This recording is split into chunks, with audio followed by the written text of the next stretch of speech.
The FDA doesn't even say the vaccines save lives. They found the vaccine spike protein eating away at the blood vessels up in the brain. How is that allowed or legal?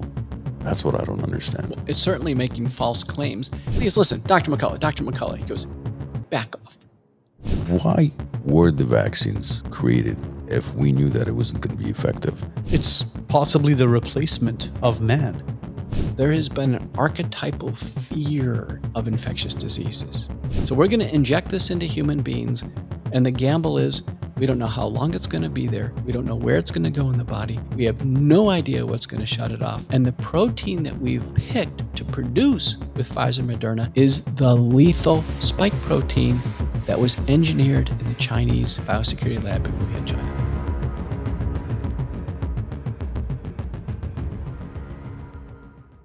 Welcome back, everybody. We want to thank every single one of you for the tremendous support that you've been giving us recently. If you aren't following the podcast, give us a subscribe, give us a like, and push that notification button as well. It helps the algorithm, helps us out, and we're able to bring amazing guests to the show and not only educate us, because we've mentioned it before in the past, we don't really know much. We're just I claim that I don't need any education.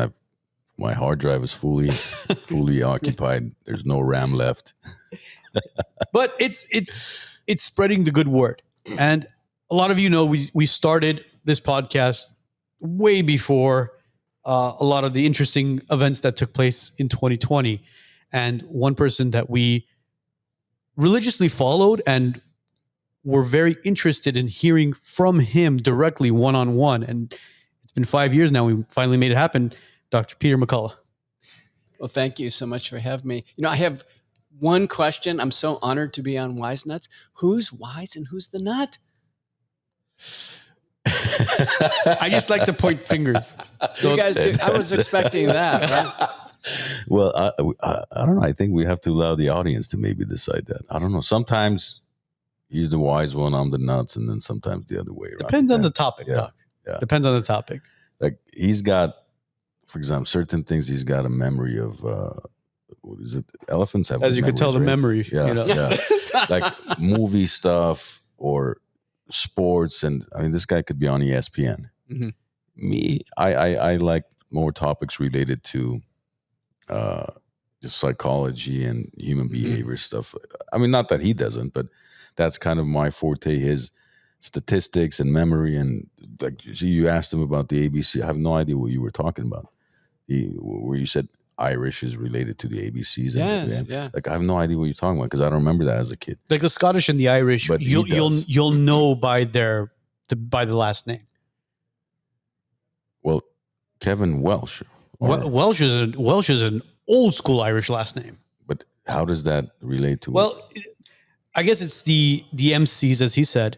That's the Irish. Okay. Right. So the MCs and the MACs. MAC is like more McCormick. specific. Yeah. So McCullough. So this idea of Irish, and of course Scots Irish. So my family's from Northern Ireland, and so William of Orange around 1500, when the Scots came over and just forced themselves on the Irish. The original Irish are called the Black Irish. They have black hair, and they're originally the Gaels. The Gaels had swept across Europe, settled in Ireland. And the Irish were, picked on for centuries. Mm-hmm. And this is the Lion of Ireland, which is about Brian Borgme. He was the last king of Ireland to unify the island. The scene starts out in the book where the Irish are just minding their own business in their town, and the Vikings show up. And the Vikings would sail over and just maraud them.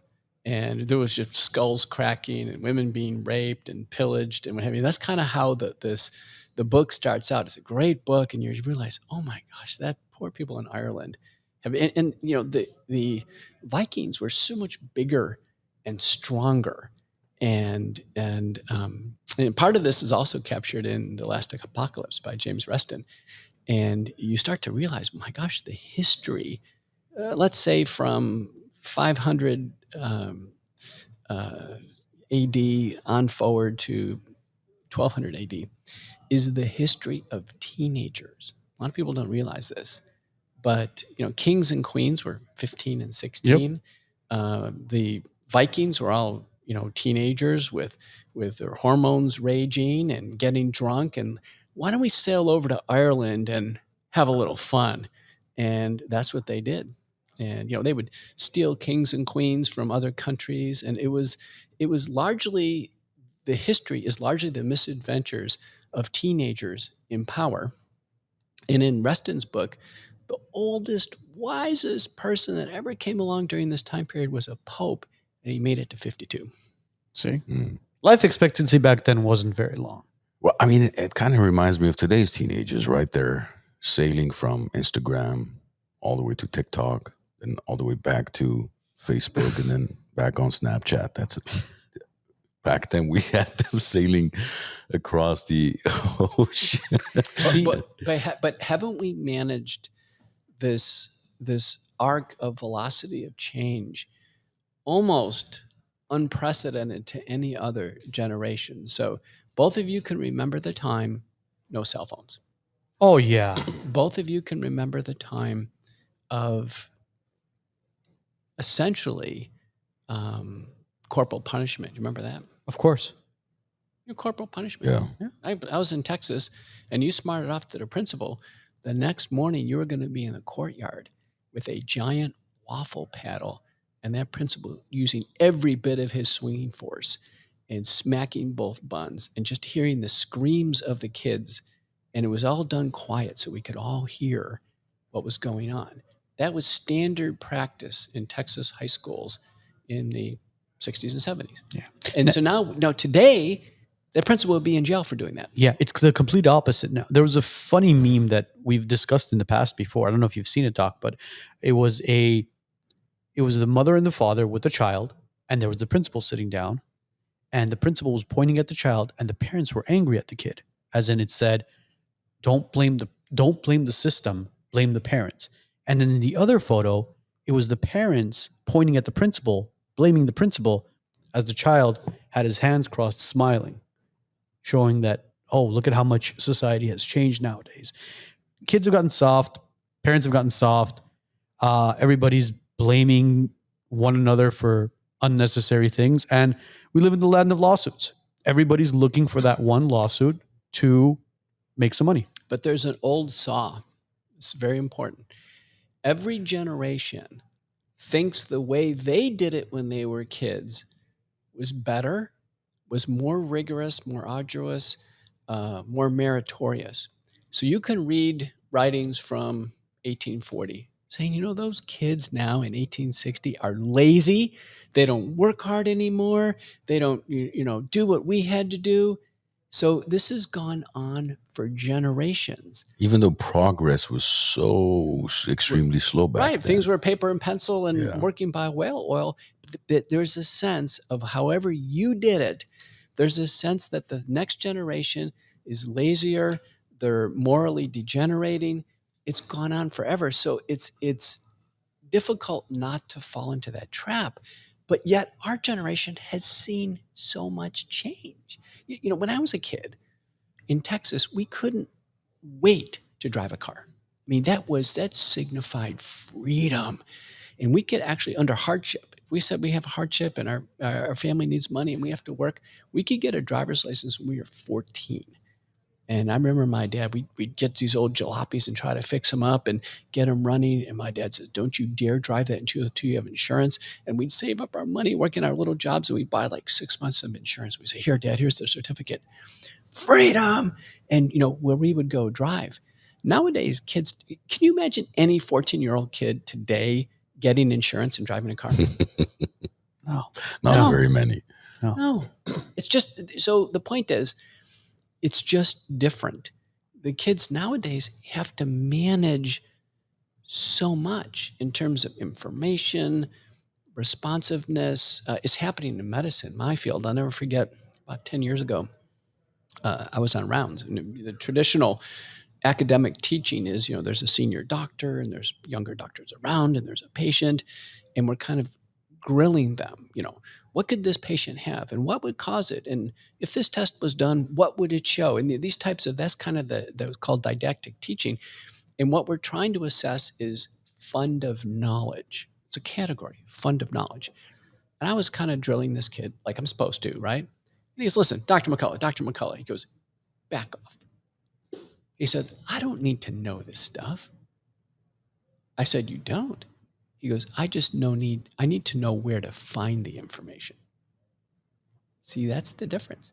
Doesn't have to be up here, but now it's the ability because of phones and internet and all this artificial intelligence. It's not so much how much you can pack into your brain, it's how you use your brain to access information. How long ago was this? About 10 years ago.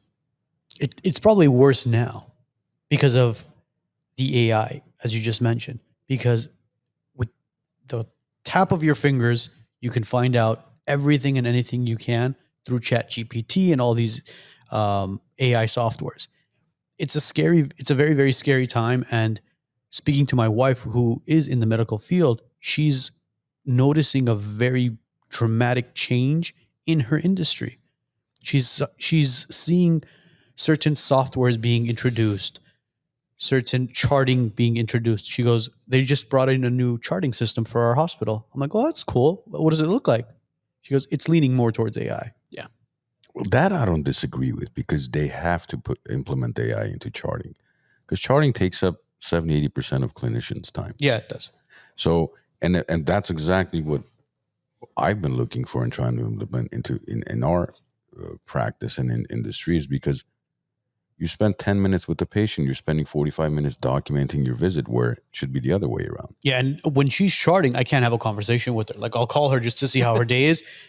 Anytime I call her and she says, I'm charting, I already know right away. It's like, all right, don't talk to her for the next 45 minutes. Do you guys like action adventure movies? Absolutely. Me too. I love them. Well, I can tell you, Tom Cruise is in a couple, but I think the one that comes to mind is Iron Man. And what I would love as a doctor is to walk into a room, no computer, no keyboard, no paper, and the patient is there, and I'd say, history up, EKG up, CT up, MRI up, and everything's up in the air. Okay, well, it looks like you've had a problem here with your heart. Let me ask you a few questions, exam, and then all of my thoughts regarding the patient are then assembled into a perfect note to document it. Even better yet, maybe a different way to store information than a note. And then I'm done. And then I walk to the next room, and all I'm doing is using my skills and delivering healthcare. And the documentation is just, in a sense, handled. And it could be done with technology. And all the retrieval stuff ought to be lightning fast. I should never have to do any fetching. Right now, we don't have an ounce of artificial intelligence in medicine. We have to do all of our fetching ourselves. I don't go in there, and I'm not assisted by anybody. It's user ID, password, multi-factor authentication, getting through all this, and I start out and I type, this is a 68-year-old man. Why can't it just calculate it for me and give the age? Why do I have to type that? And there's just not a bit of assistance. So what I've said is, if artificial intelligence can serve us, and it could start to do all the fetching, it could start to assemble all the information, that's terrific. But what I am seeing is that that's not the paradigm being presented. What's being presented is man will serve artificial intelligence. Yes, it's possibly the replacement of man, which is terrifying. You look at some of these movies from like the early 90s, Terminator was one of them, Terminator 2, where artificial intelligence became so advanced that it took over man. Another movie, The Matrix, same situation. Wasn't The Matrix breakthrough? It was. It was an absolute, The Matrix was that 1990? 1999, if I'm not mistaken. 1999. I think it was 1999, if I'm not mistaken. Did you watch it? You still haven't watched it. I was hoping you weren't going to. 35 Still hasn't watched it. 35 years ago. Think about that. Red pill, blue pill, being plugged into the matrix. And now you're just in this kind of synthetic world. And then what about the ultra slow motion bullet evasion moves that Neo does? Yes. Where he just backs up and the bullet goes by. Literally, yeah. breakthrough. There are certain movies that you have to say, oh my Lord. I'll never forget when my dad took me to see Star Wars. And we went to the movie theater. And this ship comes over us. And you hear that low rumble. And you're going, oh my gosh, this spaceship is huge. And then it says, long, long ago. And again, it's just give the movie makers credit when they do things like this, where it creates an enduring memory. Yeah. They've done their job, right? Yeah. I mean, there's a reason why George Lucas created Star Wars and it just blew up the way it blew up. I mean, the man was a genius with the writing. Music is breakthrough too. So last night I met with a scientist from Brazil, a doctor who's recently published an innovative protocol for patients who've had long COVID and had the vaccine. And then another innovative doctor who's been on your program, Dr. Sabine Hazen, about the microbiome. But we happened to be in Hollywood. So we took pictures, and this Roberto Zabelos, he's a real shaker and mover from Sao Paulo. He's got a zillion followers on Instagram. We decided, well, let's post some things on Instagram. And so I post this picture, and I said, well, what music am I going to put to this? And I said, you know what? How about Bob Seger and Hollywood Nights? Right? Because we're in Hollywood. And before you know it, we were at the bar singing Hollywood Nights, Hollywood Hills. And it's just breakthrough, right? If music can stick in your mind for decades, the artist has been impactful. It becomes timeless. It becomes timeless. Today's show is sponsored by the law offices of Arman Grigorian. If you're injured in a car accident and need proper guidance and representation, reach out to the law offices of Arman Grigorian, 1-818-404-0333. Are insurance companies giving you the runaround? Don't settle for less. Public Assist fights for you, not the insurance companies. To get the maximum payout on your claim, whether it's for fire, water, or property damage, call Public Assist today and tell them the WiseNuts sent you. Get what's rightfully yours. 818-242-0998. 818-242-0998, because you deserve every single dollar. But speaking of COVID, did COVID kind of wake you up to become this outspoken, or were you always kind of an outspoken doctor? I was trained both in internal medicine. I practiced internal medicine for a while. Then I went back and had cardiology training. I knew I wanted to be in academics because I had been in full-time practice for a 3-year period of time. Went back to graduate school and studied in epidemiology. So I had a sense that I didn't want to see patients morning, noon, and night in a private clinic, but I also didn't want to be just behind a computer terminal writing and doing research. So I wanted that blend. And so it's difficult to achieve because one has to be skilled in medicine, but also skilled in the scholarly work. And there's, a limited band where that can be done. And then on top of that, it's a competitive world. So there are established subdivisions of cardiology like, interventional cardiology, electrophysiology, echocardiography. And it's very hard to find a niche. So if one wants to make their mark in medicine, one would start out as a lecturer in medicine. Then after so many years, this is at a medical school, then you'd be an assistant professor of medicine. And then after so many years, an associate professor of medicine. And then after so many years, a full professor of medicine.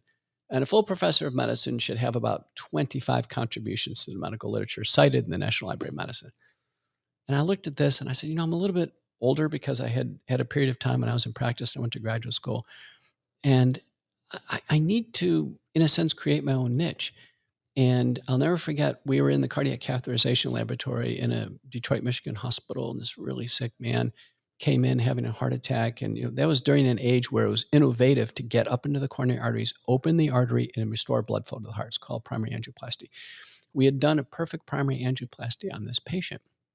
And I was a coronary care unit fellow and took care of him. And I watched him slip into renal failure and die. And then I asked my attending, William O'Neill, who's considered the father of modern interventional cardiology, a very well-respected senior physician in medicine. I said, this is horrible. How often does this happen? We did great on his heart, but he died of kidney failure. He goes, it's the darndest thing. He goes, it's hard to predict when this is going to happen. And when it does, it doesn't seem like we can stop it. No one seems to understand it. And I said to myself, this is what I should study. You're studying something where there is a gap in knowledge. And so I really dedicated my career at that time, this was in the 1990s, to studying the interface between heart and kidney disease. And I was particular on this, taking it very methodically from how do the two organ systems communicate with one another, both hemodynamically and through a series of hormones and other factors. Why does the kidney respond to certain things the way it does? Why does kidney function seem to dominate the heart in certain scenarios? And I just took that on, assembled research teams. I was at multiple institutions, published, was invited to write the chapter in Braunwald's textbook of cardiology from Harvard. Eugene Braunwald's considered the father of modern cardiology in the United States. It was such an honor to pick up a chapter in Braunwald. In fact, most of my competitors were at Harvard or those institutions, and I wasn't at Harvard. And so I became known in this field as someone who had, in a sense, created a whole new field in medicine. It was called cardiorenal medicine. We ultimately had our own textbook of cardiorenal medicine. We had our own journal of cardiorenal medicine. There were specific therapeutics developed that helped the heart and the kidney simultaneously. There were particular diagnostic tests involved, and I was very involved in this, where we could measure something in the urine or blood and get inferences regarding heart and kidney function. And so this is before the pandemic. And so I had lectured all over the world. I was well known. I was respected. I was the named endowed visiting professor at Harvard in 2019. I lectured in nephrology and cardiology. I had lectured at the New York Academy of Sciences, the European Medicine Agency. I was on FDA consultant panels. I was in multiple FDA meetings. I headed up over a dozen data safety monitoring boards. The FDA relied on me. The National Institutes of Health relied on me in certain capacities. So I was between cardiology and nephrology. I'd picked a niche, and I was successful. I mentioned the average professor of medicine had 25 listings in the National Library of Medicine. I have over 700. Wow. Going back to that patient that you mentioned that had the heart attack but died of kidney failure, dialysis wasn't able to save this man's life? No. Why not? That's the mystery that exists today. What factors is the kidney promoting that essentially terminates life? And dialysis is not life-saving for patients, particularly. It's life prolonging. Right, but in some scenarios, it cannot save a human life. And I can tell you, in an area where it doesn't, acute COVID. Many COVID patients went into renal failure, and despite what's called renal replacement therapy, they died in the ICU. Because of kidney failure. Kidney failure played a critical, when we've analyzed it, it's the most critical factor. We can even support a weak heart. We can ventilate the lungs. We can maintain blood pressure.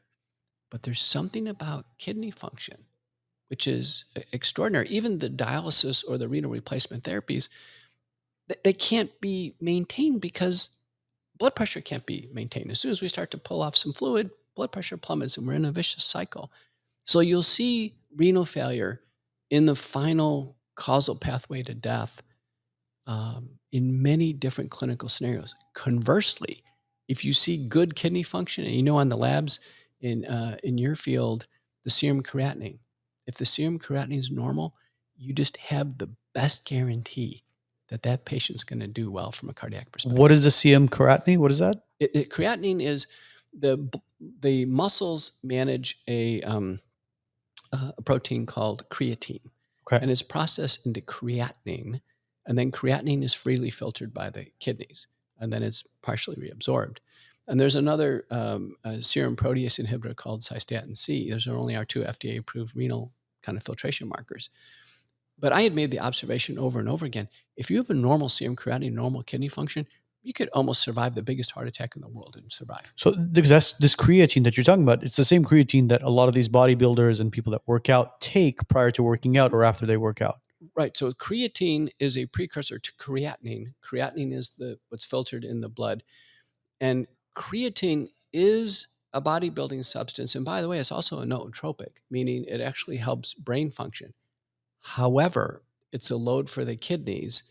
And years ago, there was a giant problem with the supply chain in creatine, and it was contaminated. and it caused a terrible fatal syndrome called eosinophilia myalgia syndrome.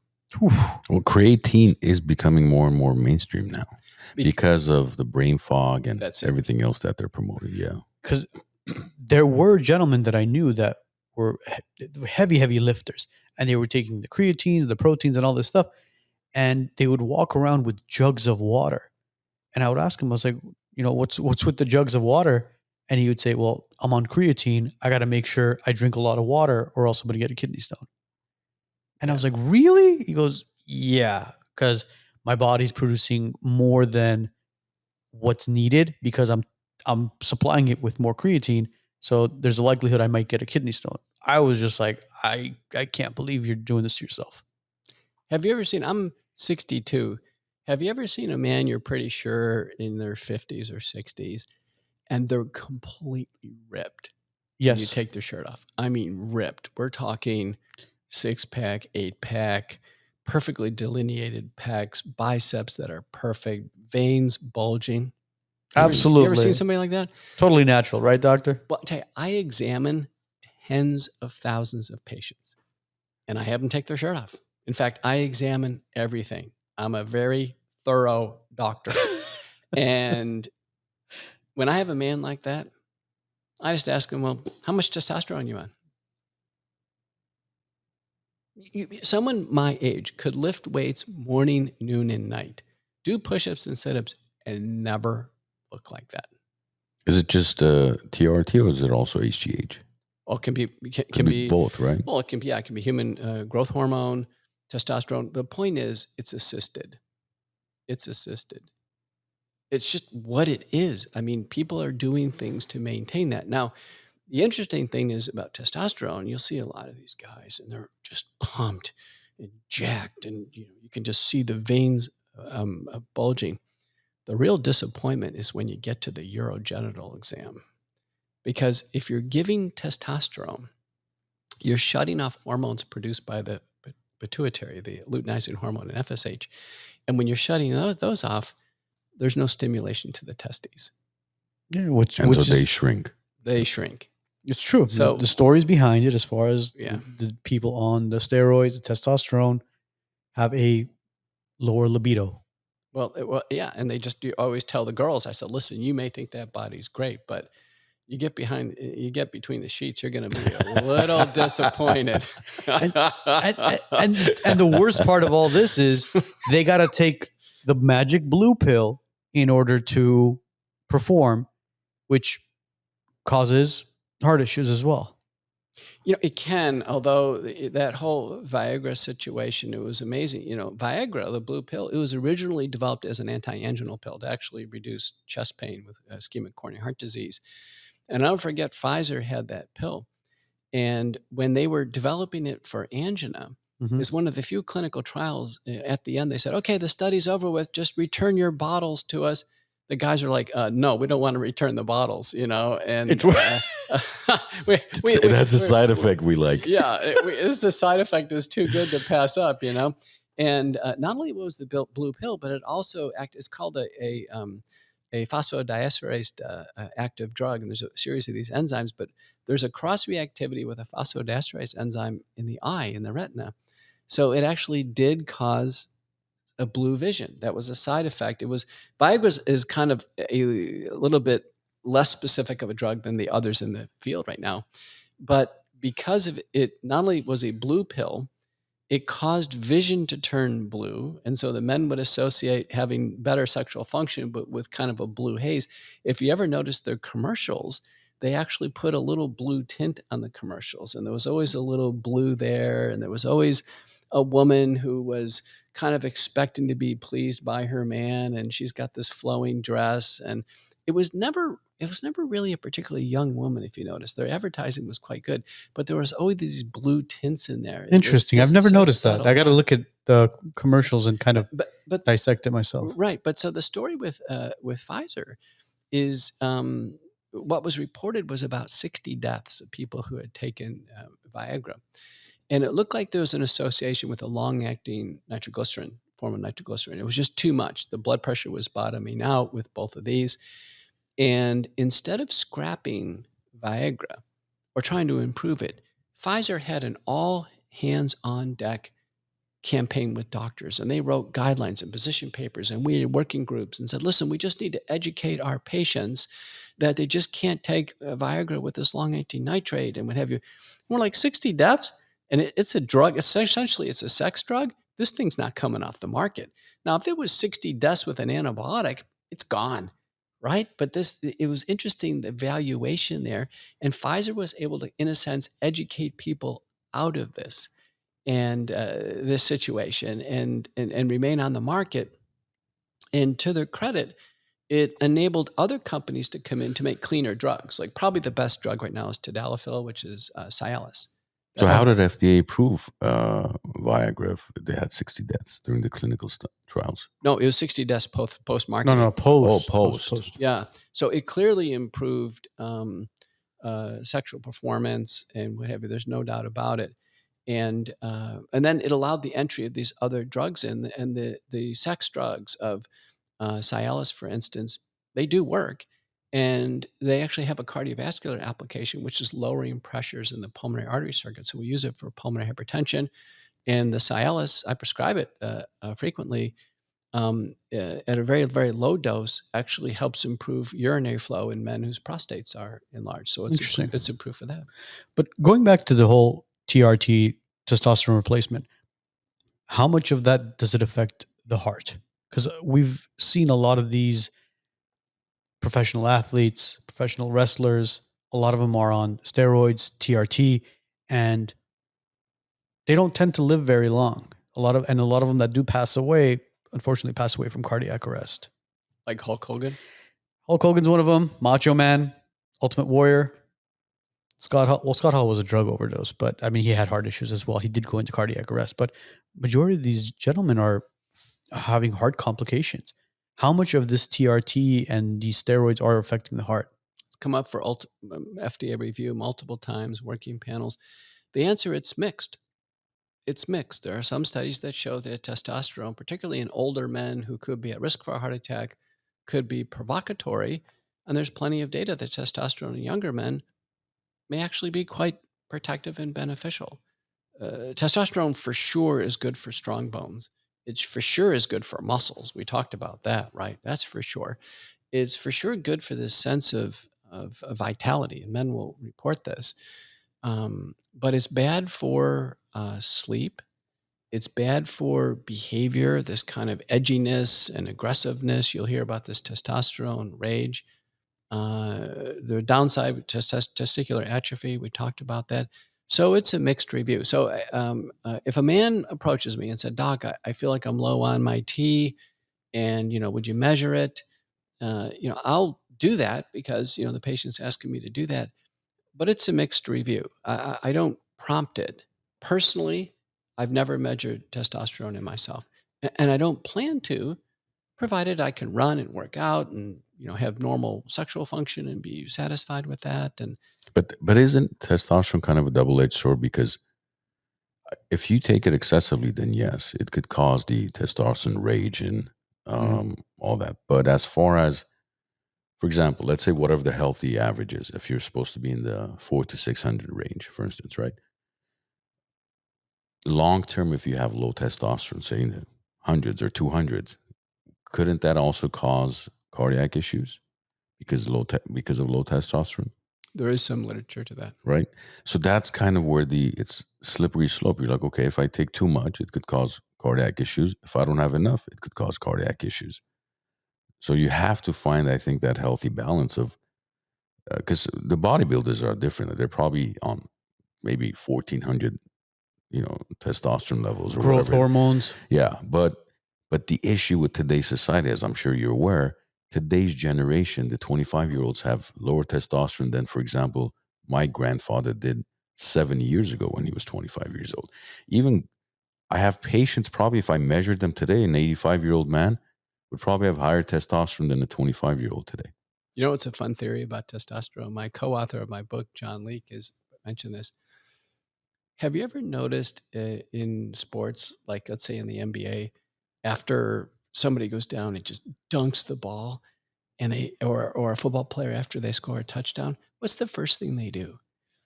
yeah, Scream. they scream as loud as they possibly can. And just this absolute overwhelming, Neanderthal scream. And John Leake's theory is, you know what, that scream kind of wakes up the pituitary, wakes up the brain. You probably do have a little squeeze of FSH and LHA, and it probably does boost testosterone. That this idea is we live such a sedate, calculated lives behind our keyboard, and we're just bumbling along. And so the next time you work out, I did this yesterday. If you look at the hills here in Glendale, I got up and I got away from everybody. I didn't want people to think I'm nuts. And I just screamed as loud as I could and just juice the system. Just wake up the system. You will become, you can do things to activate yourself. I think it's very important. It's okay to, do you remember Serena Williams playing tennis? Of course. And every stroke, there's something to that juicing the system with that guttural. The human body doesn't know. When you are screaming as loud as you possibly can, it doesn't know if you're working out here in Glendale or if you're running from a saber-toothed tiger. Yeah, you see it in martial arts as well. Yeah. In combat sports, when they're punching a bag, they're grunting, they're yelling, they're not screaming, but you see it a lot in martial arts, in tennis. In basketball, as you mentioned, they dunk the ball. Football, they score a touchdown. It's very fascinating. I never thought of it that way, as far as waking up your system. But going back to human growth hormones, testosterone, there was a young gentleman, probably in his early 30s, very famous influencer on Instagram. Joe Aesthetics was his Instagram handle. And he was openly talking about him taking human growth hormones and steroids. And at the same time, he took multiple COVID vaccines. We're talking about the Modernas, the Pfizers. And he was on a podcast and he openly spoke about this. And he talked about feeling a little off after taking certain vaccines. A couple months passes, he actually had an aneurysm. Oh, no. And passed away. Mm. And recent study by Ota and colleagues from Japan of people who took the vaccine and they died of bursted aneurysms. They did an autopsy and they found the vaccine spike protein eating away at the blood vessels up in the brain, and that's where it burst. It's still hard to believe that we have all this information, yet it hasn't been pulled from the shelves. I have, again, some families that are asking for boosters today for their 95-year-old parents. Like, why does your 95-year-old mom need a booster? I don't understand. Because there's one case in Orange County or somewhere in LA County. What's the big deal? It's just a flu. Well, it's a good entree to my new book, Vaccines, Mythology, Ideology, and Reality. And John Leake, who's considered probably the world's greatest historian at this point in time, has really put his focus on the medical history of vaccines. We went back centuries.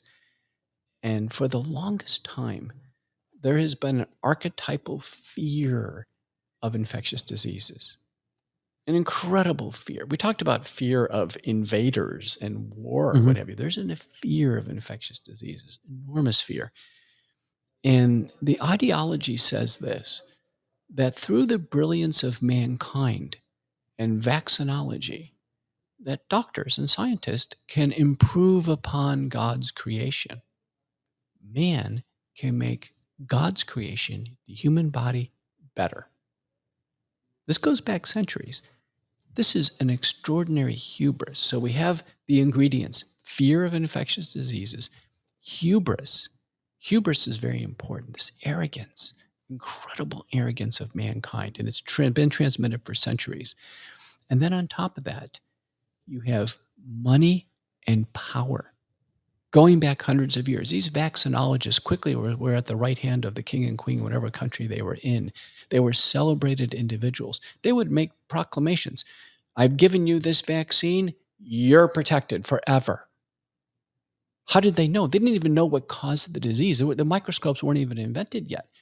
So vaccinology, from its very beginning, takes a vaccine and says, accept it as an article of faith, like a talisman. And so when the families are asking you, and you're the administrator, you're responsible for these lives, right? When they're asking you, give them another booster, it's like a talisman. It's like it's going to protect them. They've accepted it based on faith. So it was like basically it was used as a prophylactic in a sense. Yeah, as a protection. That this is a form of protection. Just to take it. You know, I was just on national TV 72 hours ago, and right in the lead into my segment, they played Rachel Maddow. Do you ever watch Rachel Maddow? Mm-hmm. Try not to. She's pretty hard to watch. But, you know, this was early on in the pandemic. They actually had the month and the day up there. It was early 2021. And she goes, you take this vaccine, you take it in the arm, COVID comes to you, you're not going to get it. It stops the virus in its tracks. You will not transmit it to anyone else. And this pandemic is over with if you take the vaccine. That's Rachel Maddow.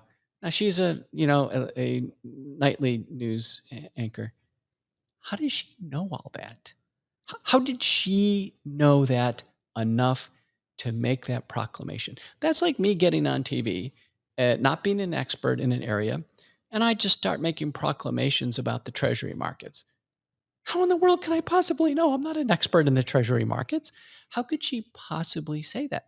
The point is, she fully accepted them as an article of faith. It was a faith. And if you look on the cover of our book, there is a coin. Mm-hmm. It's a papal coin.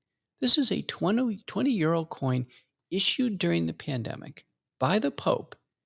And it's a boy about to receive the Eucharist. He's about to receive the body and blood of Jesus Christ to be saved. But instead of receiving the Eucharist, he's receiving the COVID vaccine. The COVID vaccine, in a sense, think about this hubris. To protect him. Replacing Jesus Christ. So in our book, we actually cite a church that we found in the South Island of New Zealand during the pandemic with a big banner over the front of the church, huge yellow and red banner. It said, not even the blood of Christ will save you. Get vaccinated. And this is the church. Yes. See, how was, for example, the likes of Rachel Maddow and Chris Cuomo, all these guys, or the de Blasio, the mayor of New York, how are these guys even allowed to make such ridiculous statements as, you take the shot, you will not get the virus? How are they allowed to make such statements? I mean, the FDA cannot make such statements. No physician in the world would make such a statement. Yet, some news anchor, media person can just go out there, or a local government official. You take the vaccine, not only are you going to get free burger and fries, you will not get the virus. How is that allowed or legal? That's what I don't understand. Well, it's certainly making false claims. And it doesn't stop with Rachel Maddow or Chris Cuomo or Jimmy Kimmel. I was just in the U.S. Senate as the lead witness in yet another set of hearings on the vaccines. This is May 21st, 2025. Richard Blumenthal, the senator from Connecticut, during his opening statement, has some staffers go behind him and put up big poster boards that say, vaccines save lives, in huge letters. And then he said, well, the vaccines save lives. The hearing was about people sustaining heart damage. And yet this was put up there. And so I challenged him. We got about halfway through the hearing. I said, we just witnessed false drug advertising. You made a false claim. Do you know the FDA doesn't even say the vaccines save lives? When you go in for a COVID shot, it doesn't say this will save your life. It doesn't say that because no randomized, prospective, double-blind, randomized, placebo-controlled trial ever showed a reduction in mortality. There's not a valid non-randomized study that shows a reduction in mortality. That's valid. I mean, controlling for the big determinants of mortality, which are natural immunity, using early treatment protocols, and then milder variants. Those are the big ones. And there are multiple studies showing instead of mortality going down with vaccination, it goes up.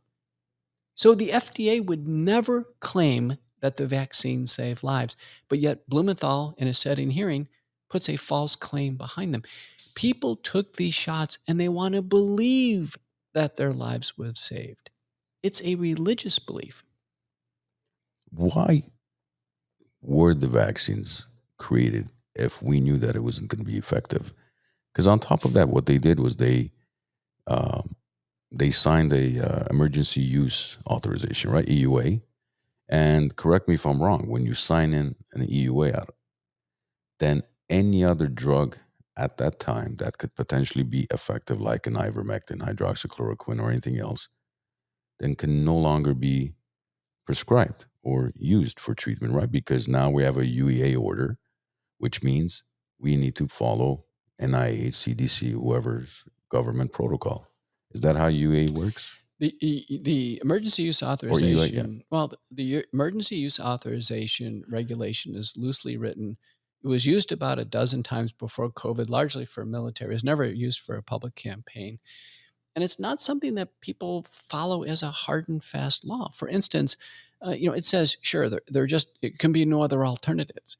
But when the vaccines were introduced December 10th, 2020, we already had the Lillyprog bamlanivimab, which was an IV monoclonal. It worked really well, by the way. I used a ton of it.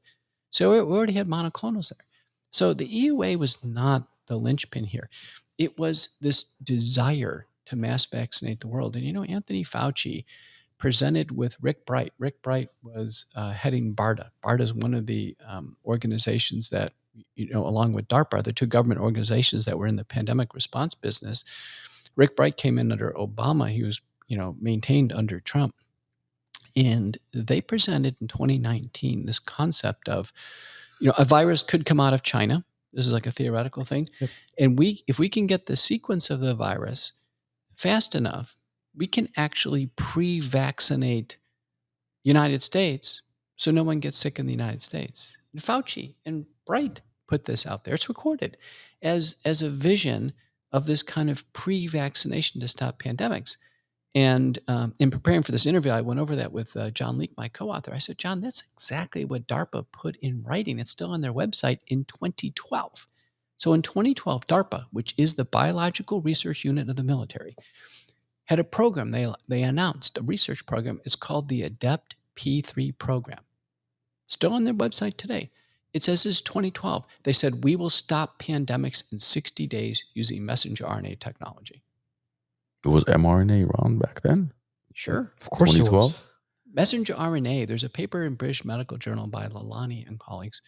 Messenger RNA has been around and under research with billions of government and industry dollars pumped into it since 1985.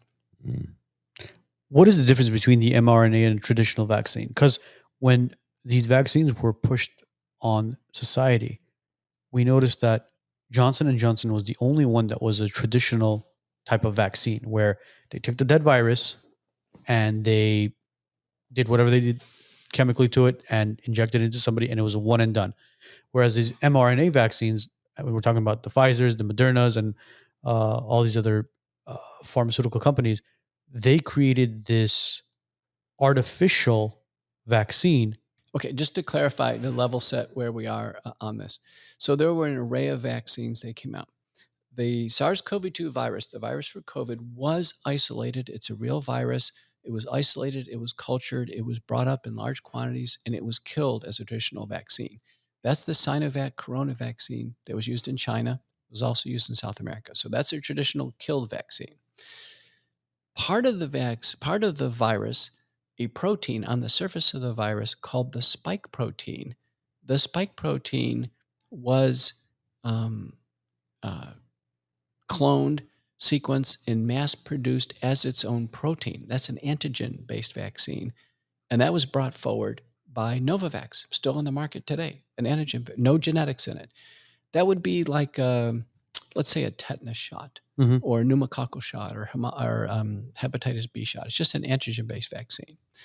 The genetic vaccines were something different. The genetic vaccines were AstraZeneca and Janssen, which is Johnson & Johnson.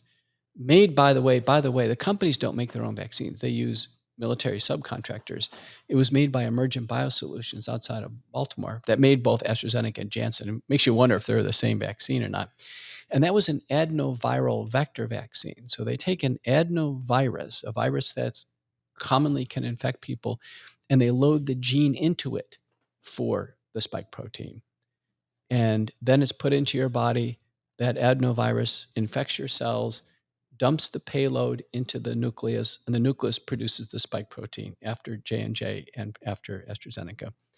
And then the final, in a sense, crown prince of vaccines now was messenger RNA vaccine. So that's not using any DNA at all, not using any antigens at all, but taking the RNA code for the spike protein and then loading it into the human body and then letting the human body read that code directly on ribosomes and cells and produce massive quantities of spike protein.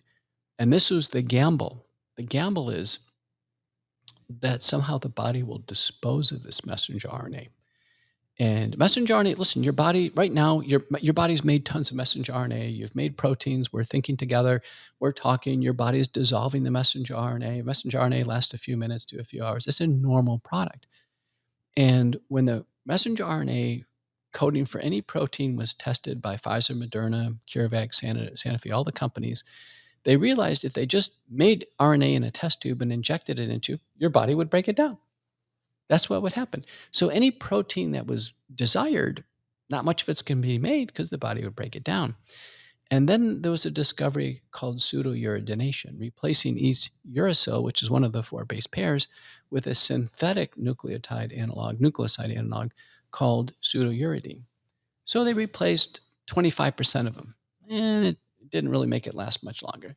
Then they replaced 50% of it. It really didn't make much longer. Then Pfizer Moderna strategically said, you know what? Replace all of them with pseudouridine, fully pseudouridinated, make it synthetic essentially. And then when they did that, enzymes couldn't break it down. Now, the process of pseudouridination won the Nobel Prize a couple years ago by Carrico and Wiseman. It was thought to be such a brilliant intervention to make essentially what would have been a humanized messenger RNA and make it synthetic and long-lasting. The miscalculation was, well, great, now that you've made synthetic messenger RNA, how are we going to get rid of it out of the body? And even Carrico and Wiseman said, well, we don't know about that part now. So we're going to inject this into human beings, and the gamble is we don't know how long it's going to be there. We don't know where it's going to go in the body. We have no idea what's going to shut it off. And the protein that we've picked to produce with Pfizer Moderna is the lethal spike protein that was engineered in the Chinese biosecurity lab in Wuhan, China. Are you looking for a place to socialize, network, while having a cigar and a drink at the same time? Well, the Glenarden is the place for you. If you're interested in becoming a member with the Glenarden Club, contact the WiseNuts. We'll connect you to the boys at the Glenarden, and you could become a member here. Smoke with the WiseNuts, smoke with a great network, and build your network. So, Doc, can you break down what exactly a spike protein is? Oh my gosh. Every elementary school kid, junior high, high school, everyone knows about the spike protein. You go into Starbucks, people are talking about the spike protein. I've never heard a protein mentioned more in my lifetime. This is astonishing. The spike protein. Well, let's take the virus. I've got a model here. This is the virus. The ball is called the nucleocapsid. The ball is pretty benign. Prior to the pandemic, there was 4 different coronaviruses that could give us the common cold. So we've all had coronavirus before. The ball is a nucleocapsid. It's got about 30 proteins in it, and it includes the nucleic acids, proteins, certain enzymes that are needed for replication. The spike protein is all these little spines on the surface of the virus. These guys, they're called spikes. And they are about 1,200 amino acids, about a dozen side chains, glycosylation side link chains. And they importantly dock into human receptors. So the spike protein is needed to kind of attach to a human cell. And the tip of the spike protein allows it to interact with a receptor called the ACE2 receptor. And then once it locks in, then it can go right into the body. Isn't ACE2 receptor the one for the immune system, or? It's actually in respiratory epithelial cells, vascular cells. You can think about this being like a spaceship, and it's coming along and it's finding the docking zone. And once it can dock, it goes in. So what was done in Wuhan, China, is previously the coronaviruses that can get affected to us, they couldn't dock with the receptor. So you'd get sick, you get a cold or a sore throat, and this thing would just bounce off and then bounce off. They intentionally devised this to lock into a human ACE2 receptor. And in publications in 2015 in Nature Medicine, in 2016 in the Proceedings of the National Academy of Science, first author is Menachery, senior author is Barrick. They describe experiments designed by the University of North Carolina, Chapel Hill to create this using parts from a bat and parts from a human coronavirus. They have outsourced this to Wuhan, China. It's funded by the National Institutes of Health. They thank the National Institutes of Health in these papers. They're still, on the peer-reviewed servers today. They say it's gain-of-function research, that it was started before the Obama ban on funding to gain-of-function research. And the whole goal was to make primordial SARS-CoV-2. And the title of the papers was a SARS-like sudden acute respiratory syndrome, a SARS-like Wuhan Institute of Virology 1 co-virus poised for human emergence. This is 2015 and 2016. They couldn't have telegraphed it more. They were making the virus. They were making it. The final touch point after that was to actually, in the spike protein, insert what's called a furin cleavage joint. Furin is a ubiquitous protein in cells.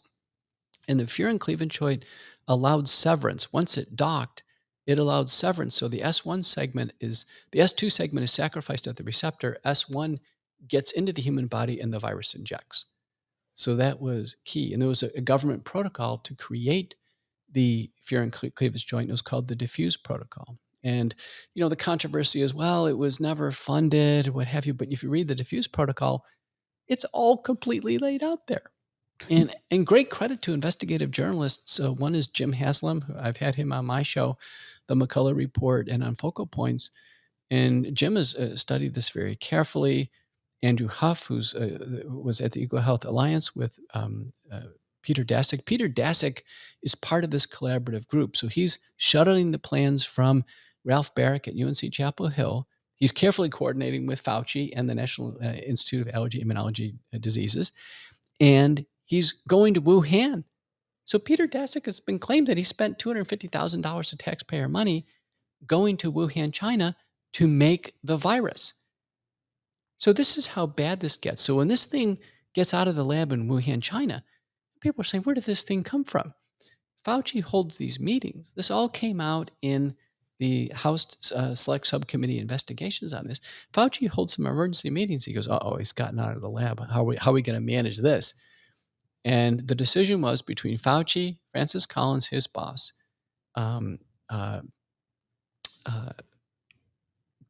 others involved. There was some other virologists, Christian Anderson from Scripps, Jeremy Farrar, who was at the Wellcome Trust at the time, international group. They said, let's say it came out of nature. Yes. Even though we're working on it in the lab.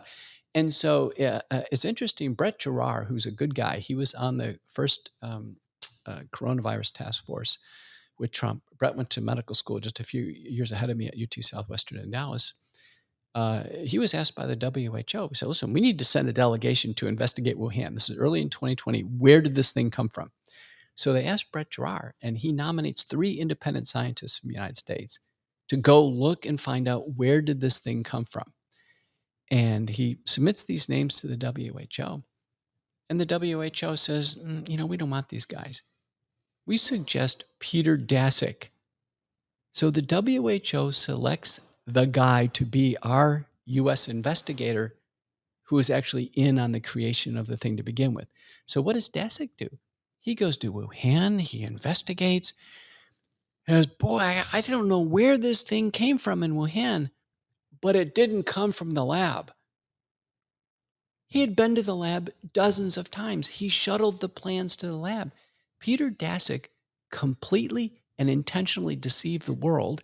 And then Fauci and this group of doctors, including Christian Anderson, they write a series of 12 fraudulent papers. The first one was called The Proximal Origins of SARS-CoV-2 by Christian Anderson from Scripps. And it said, you know what? We think it came out of a fish market. We think it came out of a pangolin, but it didn't come out of the lab. Well, one of the stories was they talked about patient 0 being an individual who ate a bat soup. bat soup. Well, likely based on our research, and there's hundreds of lab leaks, hundreds. These biosecurity labs are anything, But secure. And likely patient 0, sadly, was probably a lab worker. They had, even former CDC Director Redfield said, you know what, there was reports that they were having problems in the ventilation system in the summer of 2019. They got the HVAC guys went out there, and they probably had a ventilation hood that went bad or what have you. It leaked out in the air. Maybe they broke a test tube.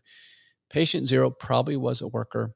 She probably did go to the fish market. The very first paper in Lancet, about a third of people did visit the fish market, but 2/3 of people there did not. Wuhan's a big place. It's got 10 million people. It means they're not small cities. Yeah. It's very vertical. And once people started to get sick, there's not much fresh air there in China. I've been there. I've been to China 5 times myself. It's not a place for fresh air, not much ventilation. And that just allowed this virus to replicate and spread. Yeah, and there were stories about individuals from China making their way to Europe. In fact, there was one story about the cruise ship in Italy, where a bunch of people from China went on a cruise ship, and then all of a sudden, within weeks, majority of Europe has been infected. And that's when the flights began to get shut down, cruise ships began to get shut down, transportation was completely put on a halt. But it was way too late. It was too late, and it was out there. And these so-called scientists were now in scramble mode, trying to figure out a story they can make up to play the blaming game. Can you imagine if they were just honest and said, you know what, we have a well-documented U.S. government collaboration with China. We are working on creating a coronavirus that could infect populations. And at the same time, we are trying to create vaccines as countermeasures. And actually, in the first 2 Barrick papers, not only did they create primordial SARS-CoV-2, they actually tried to create vaccines in the first 2 papers. But why create the virus to begin with? Because the concept here is, in pandemic response, is to get ahead of nature. The idea is nature could have a twist and turn, a serious new pathogen can emerge. And if we can develop the techniques, we can anticipate this and get ahead of nature. Now, you probably recall in the last few days, RFK just shut down 22 of these programs within BARDA.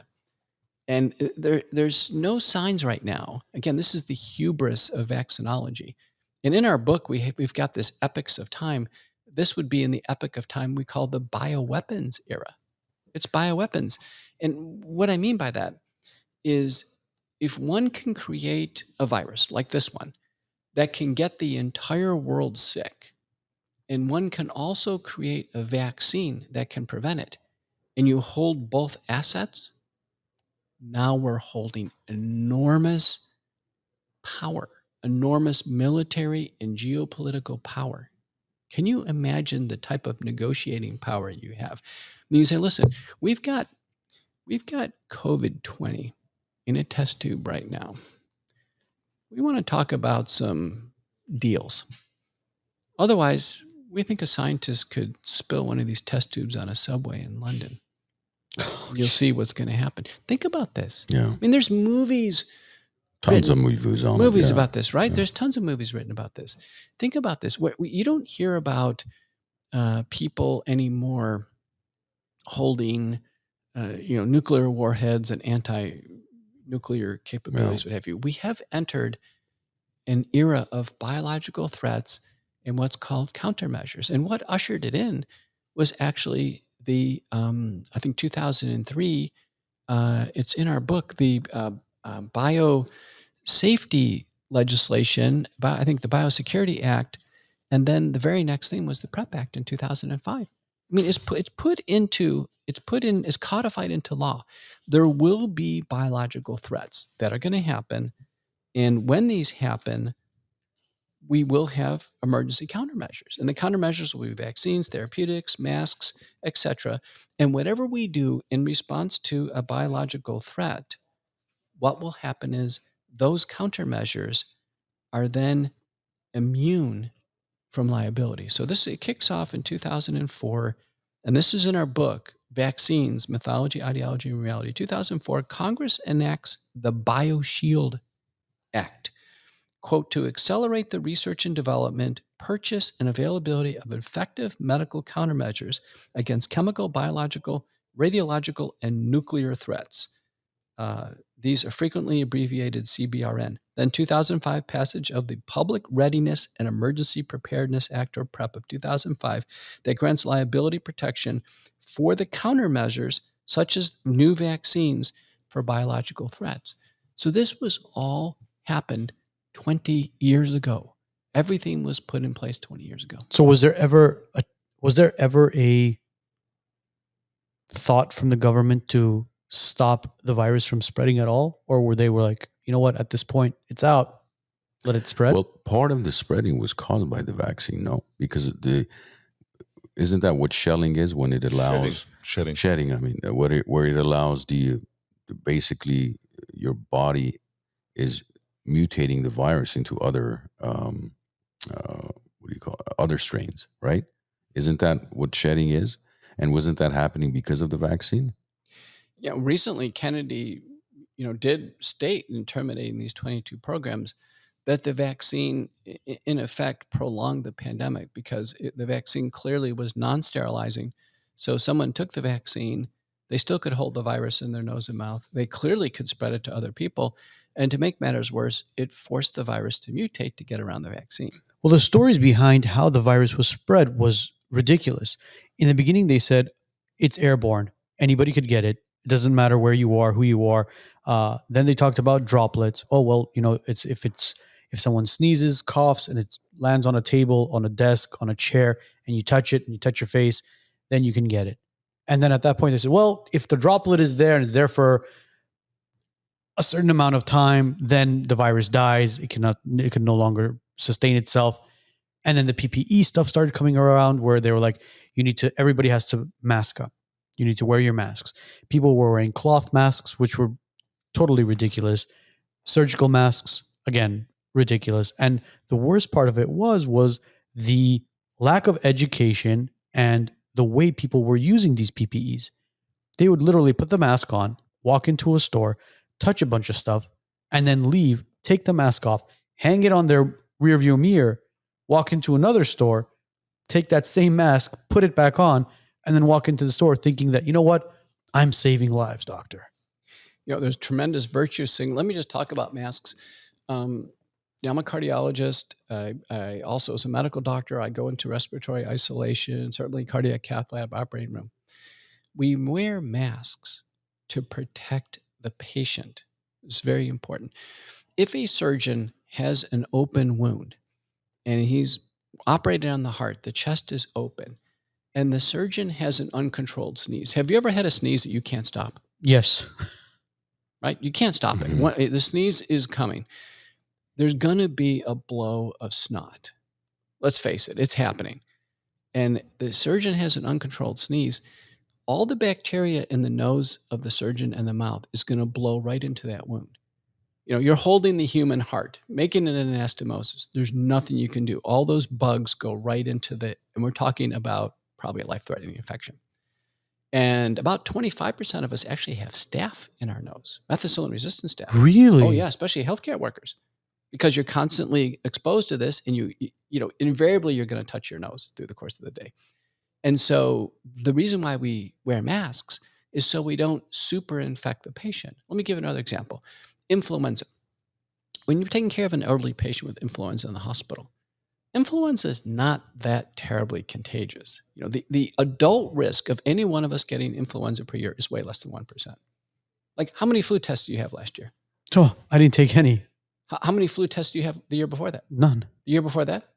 I don't remember when was the last time I did a flu test. What's a flu test? A test, like a rapid antigen test. For Like the a flu. COVID test. Oh, Have you ever had one? COVID test? Yeah. No, flu test. Flu test. No, that's why I don't even know what it is. I've never had a flu test. So I've never had a flu test. So I've never even clinically had the flu. So are the chances of any one of us having influenza are low. So the bottom line is, even when someone does have influenza, it doesn't transmit that readily. But if someone's in the hospital, let's say I have grandmother in the hospital from one of your facilities, and they come in and they have influenza. I have 4 drugs I can use to treat it. They're going to get through the viral phase of it. But what's the problem? If someone sneezes or coughs on them, they can get staphylococcal secondary pneumonia. And the staph, and I've treated this in the hospital, when this happens, the staph pneumonia is a killer. It's a killer. And if you read about the Spanish flu, 1918, it's an influenza. But the descriptions of the death, and these were largely men in barracks. Remember, Spanish flu was quite interesting. It hit younger people. And this was in the run-up to World War II. Yes. And the descriptions of the men dying of Spanish flu is, in the end, they turned blue and pus was flowing out of their nose and mouths. They died of secondary staphylococcal pneumonia.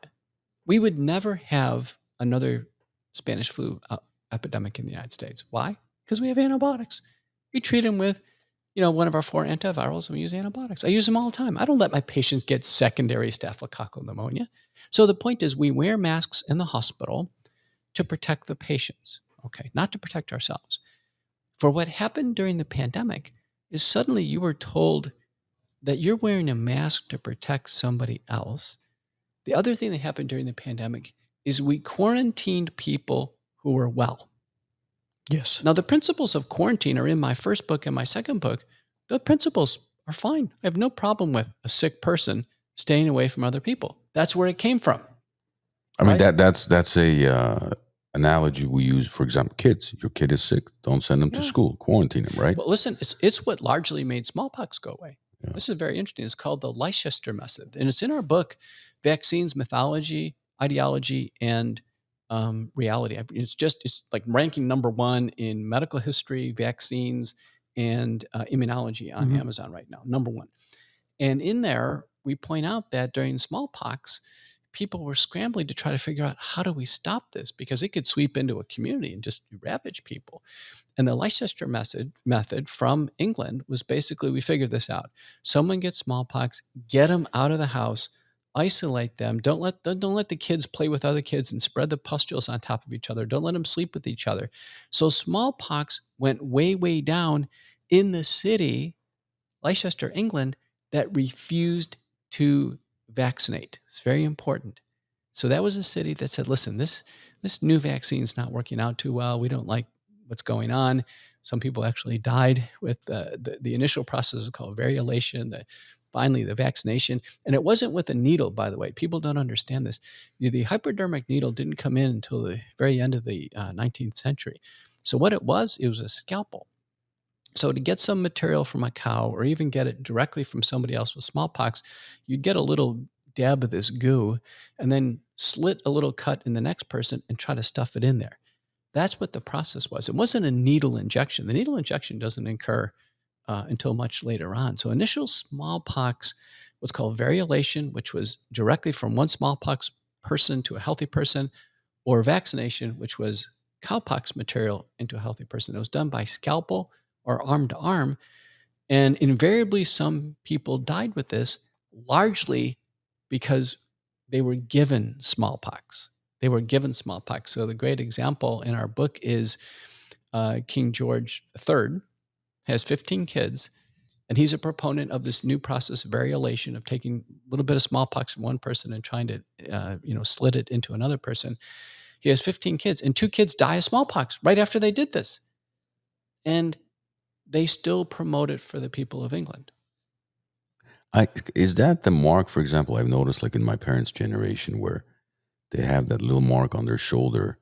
Was that from that scalpel? Well, no, it's not a scalpel. By that time, they were using tines, which are just little metal prongs. Do you have one of those? No, I don't have one of those, but I'm sure anybody that's born outside of the United States Okay, has them. so- I don't have it. I know my mom has it. There you go. So the old world Armenians, Eastern Europeans, you find anyone in that generation, anytime you see that mark, that was actually taking smallpox and actually just getting it into the skin through tines. That's what it was, these little pricks. Now, as a kid, I had the smallpox vaccine. I just had the shot, the injectable shot.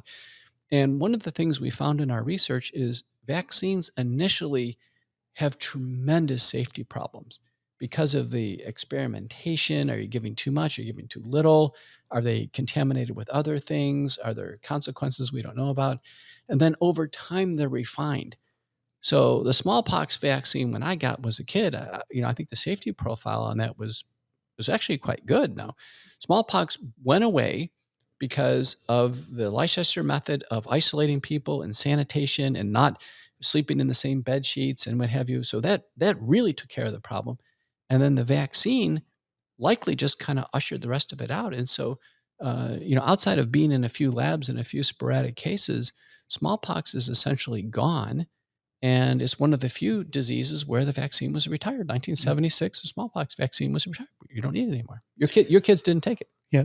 Certain modern day viruses, for example, chickenpox, measles, back in when we were kids, a lot of the times when somebody would get chickenpox, they would actually encourage sleepovers. So I remember back in the day, one of the kids would get chickenpox. If your child had not gotten chickenpox, they'd actually encourage sleepovers for everybody to get it to build immunity to it. Now, chickenpox might not be as a deadly virus as, for example, smallpox was, but we came to the realization that with COVID, if you got COVID, that was much better than actually going and getting an actual vaccine because your immunity to the actual virus was natural. You were able to fight it off. The people that actually got the vaccine, and in fact, I think influenza as well. I've seen people who get the flu shot who get sicker throughout the year. So There's a name for that though, where you naturally get it and then it. There was a medical term for that. It's called natural immunity is the term that's frequently used, but let's kind of break this down. So chickenpox, you're right. So chickenpox, when I was a kid, was universal. Did you get chickenpox? Yes, but I got the traditional way. Yeah, the old way. So did you have a sleepover or no? You guys have sleepovers when you're kids, or We did, but I don't remember how I got chickenpox. I just know I did get it. yeah, she got it. So the mothers that were really wise. I mean, I think my mom was really kind of a sleuth on this. She realized, the goal was chickenpox party, okay, but just a little bit of exposure. Maybe not sleep over, but let's have the kids have a little pizza or something. A little bit of exposure, okay. What did the mothers learn? They learned to reduce the inoculum.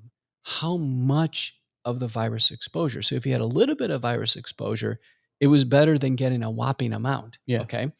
The other thing I'll never forget when we got chickenpox is we were living up north at the time, Buffalo, New York. The other thing my mom said is very interesting. The mothers learned this over centuries. It was freezing cold. My mom says, "Open the windows." I go, "What?" I remember having chickenpox. Do you remember that? And opening the windows, and I remember the wind blowing in, the sheets were blowing, and it's like, my gosh, it's cold. And what was she doing? Chickenpox fills up the air, and she was learning to, and she had learned, I guess, over many family generations, to air out the house to reduce the amount of viral particles, so you don't keep rebreathing it and re-inoculating yourself. And so the goal was to have a mild case of chickenpox. That's what everybody wanted, right? Because if you got the bad ones, you'd end up like I've got a few pox marks on me where it's just, they're like a white blotch somewhere on my chest, whatever. I've got a few of these guys. By the time it got to my little brother, I don't think he has any because, he had such a mild case. But with natural immunity with chickenpox, it was one and done. You didn't get it a second time. Yep, It was very correct. important. People learn that. Yes. Now, the chickenpox vaccine came in. My kids took it. And they didn't get chickenpox. So chickenpox vaccine for sure has reduced chickenpox outbreaks. We don't get that much chickenpox anymore. I mean, for sure, the vaccine did what it's supposed to do. However, in medicine and what we've discerned in our research is there's no free lunch. So what's the problem with the chickenpox vaccine? Now 5 studies show if your kids take the chickenpox vaccine, which our kids did, now they have an increased rate as adults of getting shingles, which is reactivation of varicella. Yeah, because shingles is basically a much more adult aggressive form of chickenpox. Isn't that right? That's correct. It's localized, and you know what? It fries the nerves, and it can lead to permanent pain in wherever it fries the nerves in the body. It's called postherpetic neuralgia. And so now we have to have a shingles vaccine, which is 14 times the dose of the chickenpox vaccine. So it's giving a massive load of live attenuated virus. I know because I've had the shingles vaccine. And in order to kind of hope that you don't get shingles. But with shingles, I can tell you as a doctor, and you probably know this in your facility, we use valacyclovir and prednisone early, and we can actually head off shingles quickly. It needs to be treated right away. You can't let it brew for days and days and days. But the point is the chickenpox vaccine worked great, but now we have more shingles. One of my caregivers actually at the facility a couple of years ago, she got shingles. And then a couple months later, she's like, I'm going to take the shingle vaccine because I don't want to get it anymore. She took the vaccine. Within a few days, she got shingles again. Oh. Yeah, because it causes, remember, anything that perturbs the immune system can bring out shingles. So let's talk about another one, measles. This is important. So the CDC says anybody born before 1957, it's assumed they had measles. It's essentially assumed everybody had measles. It's just assumed. I mean, you just assumed. And then there was an important study. The measles vaccines came in, an important study by Bianchi and colleagues, and it was done at an Italian medical school. And they had students that are matriculating into medical school. In Italy, they do it at age 18. Some of the kids had taken the measles vaccine and had not had measles, and some of the other kids had measles naturally. So it was a very important study. It's the only way to kind of compare this. Now, they can measure antibodies in the blood for a surrogate for immunity to measles. And it's so interesting. Those who had measles naturally, 94% of them had conferred antibody immunity against measles. Those who took the shots, only 80% had conferred immunity. Now, of interest, I told you I didn't have measles. And when I was a kid, my mom took me in. I got the measles shot. Okay. And I think whatever the initial series was. And so when I entered medical school, I had my blood checked because it was part of the protocol. They said, well, you don't have any immunity to measles, so take another shot. So I took another shot. Okay. Now I'm a fellow. Now, years later, I think I was 28. And we had another check. Well, check to see if you have immunity to measles. I checked my blood again. No immunity to measles. And at that point in time, I get 2 MMR vaccines because the single measles vaccine is no longer available. Well, what's the problem there? The problem there is I've already had mumps as a kid. Why am I getting extra doses of the mumps vaccine when I already had mumps? So now you're getting measles, mumps, and rubella shots. And rubella. And rubella, remember, little boys don't get significant rubella at all. Rubella only affects pregnant women in what's called the congenital rubella syndrome. So rubella vaccination in boys was always an overkill to begin with. So why the cocktail vaccine like that? Because the mythology of vaccination says, listen, these things aren't perfect, and we need to carpet bomb the population. Everybody has to take them. But I mean, see, you just said it. You said the rubella shot, right? Or rubella shot. Rubella. It affects pregnant women. Why give it to boys? The thought was, well, if we hit the boys, then they may not transmit it to the pregnant women. Why give it to young girls? Why give it to 4-year-old girl? No, She's not getting pregnant anytime No, I agree. I agree with that. Wait till she's 20. And we had 18. that. We had this conversation with one of the doctors when my son was born, and I actually got it from this gentleman right here, sitting next to me. So who's the wise one and who's the nut for that? He's the wise one. He's the wise wise one. nut, and I'm nuts. Okay, so good. they offered to give my son a Hep B shot. Mind you, he is a day old. Yeah. So they offered vitamin K, Hep B, all this stuff. And I was like, doctor, I don't think he needs a Hep B shot. And he said, well, it's very important. It's a vaccine. It'll help him in the future. I said, well, can I ask you a question? How does one get hepatitis B? he paused and he said, he goes, well, it's through the blood or sexual intercourse. So I said, well, I don't think my 2-day-old is going to be having sex anytime soon. So maybe we could pass on it. There was a very cold look that he gave me and kind of walked away, and the conversation ended there. I want to ask you this, doctor. With the CDC, with WHO, the FDA, all these agencies, are they compromised with big pharma, with the big pharmas? Yes, there's always been this tight relationship between the CDC, the FDA, and big pharma in the field of vaccines. But importantly, in our book, we point out that your doctor, the reason why he turned to you coldly is you said something that violates his religious code in his mind. He accepts vaccines as part of a medical religion. That's the reason why he just didn't have an answer for you. And it defies logic. So for instance, hepatitis B.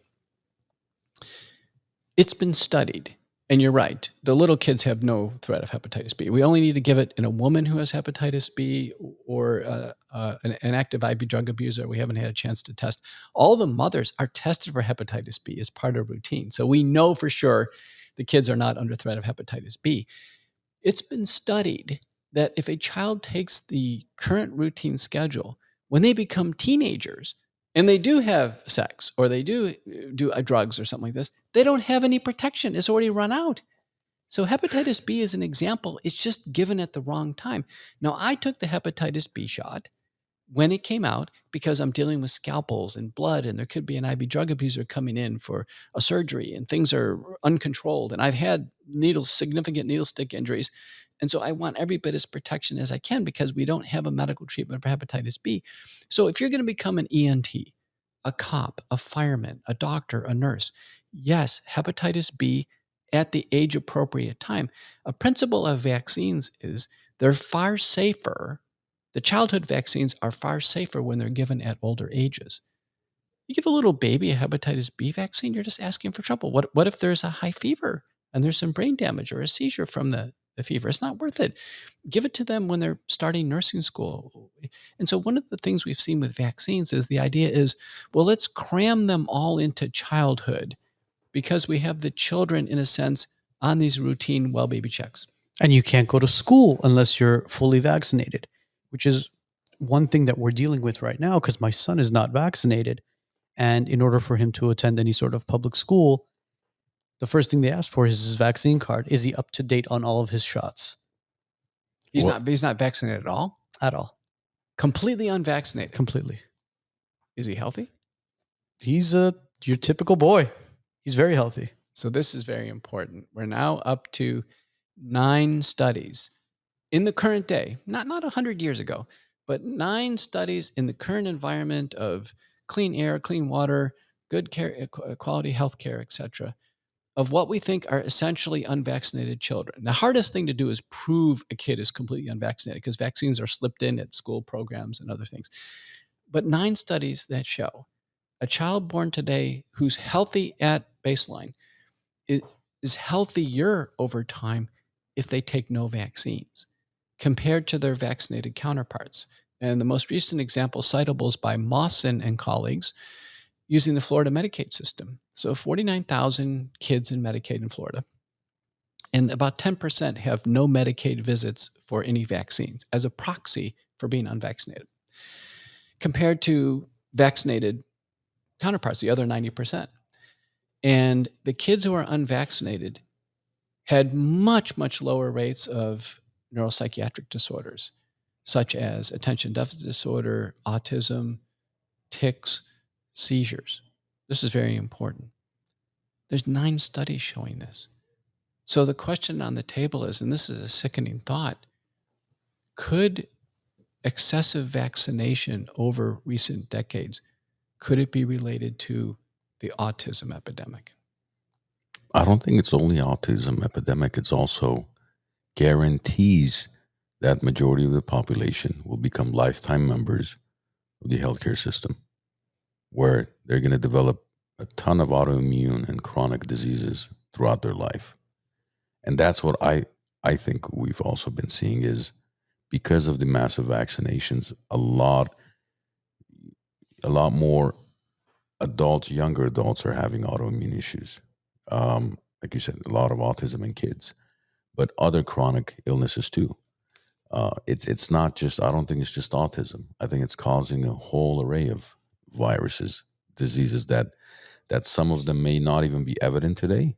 But I think over the years we'll see more and more young adults having chronic illnesses that today, let's say, a 75-year-old would have. We start seeing it at 25 and 30 and 35 over the next few decades. Well, folks, you just heard it from the wise part of this show, and he's a healthcare administrator. You didn't hear it from a doctor. Don't You take heard my it advice. From a wise healthcare administrator. So let's kind of let's take some easy ones. You mentioned one of them. You take the flu shot and you seem to get flu. You ever heard that? Right? Isn't it supposed to be the opposite? Well, this is what we know. There's been a prospective, double-blind, randomized, placebo-controlled trial published in 2014 of giving kids, I think teenagers, the flu shot. And you can't get better than a randomized, placebo-controlled trial. And yet, the flu shot did give a slight protection against flu, and I mean minimal. Today's show is sponsored by the law offices of Arman Grigorian. If you're injured in a car accident and need proper guidance and representation, reach out to the law offices of Arman Grigorian, 1-818-404-0333. Now, when we talk about vaccine protection or vaccine efficacy, what's called VE in the literature, we want to see at least 50% protection to be viable. Otherwise, it'd be like flipping a coin, right? Most of the flu studies show vaccine efficacy of 30%, 20%, 15%. I mean, it's very, very minimal. But in that randomized trial, those who took the flu shot are far more likely to get the common cold. It's very important. It's probably an immune misdirection. Some people think it's actually you can get influenza, which is probably the case. But influenza vaccination is an example of essentially it backfiring.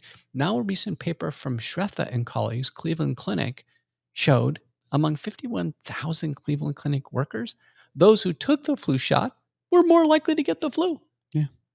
Yeah. So influenza vaccination, which became mandatory for healthcare workers, myself included, I've been the recipient of 40 flu shots over the course of my career. 40. Because every year it came up and you have to show your paperwork. And so I took these flu shots. So I got to the point, you probably saw me on national TV. And I appeared on national TV in the pandemic hundreds of times at prime time, 5, 6, 7 p.m. Hundreds of times. Half the time I had a handkerchief in my hand because I was sick. I'd gotten COVID early, but after I got over COVID, it seemed like I had one cold after another. And one year, in fact, it was a cold per month. I was sick every month. And I had taken 40 flu shots. And I started to become aware that maybe the flu shot itself was backfiring. So my very last flu shot was in 2021. I'll never forget the one. And I was becoming more interested in vaccines. And I said, well, what one did you just give in my arm? Oh, she goes, we gave you the flu zone one, doctor. I said, well, okay. Do you know that the last flu shot I ever got, that was one of the 4% mercury containing flu shots that Robert F. Kennedy just pulled off the market with the ACIP panel. Like, thank you very much. And so, my story was I quit taking the flu shots. It took several years, and now I am not getting colds. And I went a year without getting a cold, which was like a miracle. And I've interviewed some people for my show who've gone 5, 10, even 20 years without getting colds. Now, they don't take flu shots, but they do something else important. They do nasal sprays and gargles twice a day. I just did a nasal spray before I came over here. What, saline or just? You can use saline with a little iodine. My fave is called Xlear, Xlear, and the company's in Salt Lake. And they have a great gargle called Spry, Spry. And you just do a couple squirts up each nostril, sniff it back, spit it out, and then gargle for about 30 seconds, hold it in your mouth, and then spit it out. Here's the concept. We just had a meeting next door, right? You saw all those big burly guys, the union guys. We just walked through them, right? One of those guys was sick. I guarantee it. Oh, 100%. One of them was sick. We just walked through his viral cloud. That virus is in our noses right now. Now, if you guys don't do a nasal spray, that virus, you may have enough of it. It may start to take off and replicate in your nose. And it likes the front part of the nose where it's nice and warm and the hair cells are there, mucus is there, and the virus takes off. Me, what I'm going to do is I'm going to do a couple squirts, probably when I get home, and sniff it back, spit it out. And I'm not going to kill every virus, but I'm just going to knock enough of these down to where my own mucosal immunity system fights off the others. And there are plenty of prospective double-blind randomized placebo-controlled trials that show this. In fact, this was shown during COVID. And the best study was by Baumforth and colleagues. And they used a xylitol-based spray, which is similar to Clear. It reduced rates of COVID during the heat of COVID by 71%. It was better than a vaccine. Nasal sprays and gargles were better than vaccines. There were even studies done in the hospital. Patients improved in the hospital. Do you think the hospital ever put on the bedside table nasal sprays and gargles? They never mentioned it. Nancy Mace, who's a congresswoman, she's going to run for governor of South Carolina. She had a piece in Epic Times in 2021. She had found out about this. She goes, why is our government not promoting nasal sprays and gargles? Well, I know that we have a chapter in our book, our first book, Courage to Face COVID-19, the chapter about Nate Jones, the CEO of the company Clear, which was a leading company. They were doing prospective randomized trials. Nate came under investigation from the Federal Trade Commission over violating their COVID misinformation policy. So in January of 2020, the Federal Trade Commission comes out with a policy saying any company that promotes something for COVID could violate what we think is, information versus misinformation. And they prosecuted Nate for years. Nathan Jones individually and then his corporation. And they basically tried to bleed him dry of legal fees. And in the end, because there was a whole series of interchanges, experts, new attorneys, what have you, Nate, just a few months ago, gets a letter from the Federal Trade Commission saying, we're dropping everything against you in the company. Oh, surprised. 2 days later, the top 2 FTC commissioners were fired by Trump. Can we debunk a myth real quick? You mentioned about how the nasal spray, because I've had this debate with so many people. I agree with you as far as the only way we get, my theory is the only way you get sick, virus or any sort is somebody around you has to have it, whether it's a public arena, whether it's at home, anywhere. Mm-hmm. But a lot of people, especially like from Armenia and other parts of Europe and whatnot, they still believe in the theory of I got sick because it was cold. Yeah, but doesn't it make sense? You have a cold, temperature is cold. Why wouldn't you think that? My mother-in-law, she's kind of old world. She thinks that. Don't go out in the cold. You'll catch cold. Well, it turns out that viral respiratory infections occur much more in the wintertime. Why? Because people are inside. So it's just an association with cold weather, being inside, and getting sick. That's all it is. It doesn't have anything to do with being cold. Thank you. But I'll tell you one thing. You can tell Mama that's and I still fight this to this day. I said, Mama, no, colds are not contracted this way. And she still tries to put a sweater on. I've had this debate with my mother-in-law probably 35 times. And she's still going to put a sweater on you, which is great. Fortunately, their sweaters don't fit me. So. I know, but it's the cutest thing. Like, for instance, it'll be cold and it'll be wintertime, what have you. And we have a secondary fridge out in our garage. Our garage is not attached. And my wife will go, well, can you go out in the garage and get something? And so I'll just run out there and I'm not going to put on a winter coat to go just across my patio to the garage. My mother-in-law's, put on a coat. You're going to catch cold. And it's just the cutest thing. But the point is, I'm pretty convinced of this. Especially COVID convinced me of this. The virus traveled on planes, for sure. For sure. You get on a plane with 300 people, I guarantee somebody. Even if you're wearing a mask. Oh yeah, for sure. So someone's got a virus. 100%. So carry the nasal spray with you. I have it in my travel bag here. I vary it up between iodine-based, saline, xylitol. Have something. And they come in all kinds of brands. And when you get off the plane, just do a couple sprays, go to the restroom, and just because you're going to get tagged on a plane. I'll never forget, as the virus moved from Wuhan, you mentioned the secondary city was Milan. Yes. I went to Milan and within the last couple of years. And I went to El Duomo. Have you ever been to El Duomo? No, I haven't. The main cathedral there, the big square. And that's where all the fashion is. Have you ever seen these Italian models on Instagram? And they're all dressed up and they have these flowing dresses. And Of course. Right? You've seen it, right? It's always there in Milan. And when I was in the main square, I saw all these models and the photographers were there, what have you. And I couldn't believe the heavy, obvious influence of the Chinese in Milan. So the designers are in Milan, but a lot of the fabricking and all of that is in China. So there's a tremendous China to Milan connection, tremendous. And you go to the airport in Milan, you actually have the major Chinese airlines have, check-in desks there in Milan. Well, that tells you a lot now at this point, why the secondary city was Milan. It made perfect sense. But the point I want to make regarding how important this disease was early on, we had a man about my age. Remember, our first city hit was largely New York. There was some in LA and Seattle, but it was largely New York. We had a businessman fly in from New York, and he lands at DFW airport, and he's getting pretty sick pretty quick. And he's hospitalized at our hospital. And then, he's kind of our first case that I can remember. And the fellows were saying, we got a case now. And this is very early on, and everyone's kind of studying this poor guy. And he develops a fever, he's got a cough, and he's got the respiratory illness. And in my field, we actually check on the heart with cardiac ultrasound. I'll never forget one of the fellows saying, Dr. McCullough, we're observing this guy, and his right heart, his right ventricle and right atrium are dilating massively. And his blood pressure is dropping, and his oxygen saturation is dropping. And he literally just went into a spiral and he died.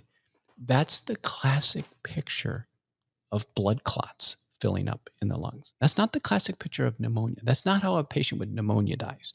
That's how a patient with blood clots dies. And then I was on a National Institutes of Health, all hands on deck call early on, and doctors were in the hospital saying, we're seeing blood clots like we've never seen before. Dialysis lines are clotting off. IV lines are clotting off. PICC lines are clotting off. And then the Italians, give them credit, were the first to publish an autopsy series of patients who died with COVID, SARS-CoV-2 infection, 2020. And sure enough, the lungs were filled with blood clots. So we learned very early on, and this was for the very first part of the McCullough protocol, the first outpatient protocol to treat COVID-19, published in the American Journal of Medicine in 2020, August of 2020, well delineated in our book, Courage to Face COVID-19. And in that protocol, we went all the way to blood thinners used at home in high-risk patients. So my dad was one of the first patients to get COVID in Dallas in a nursing home. He was at Presbyterian Village. And in my book, there's a chapter that says, to the best of my ability.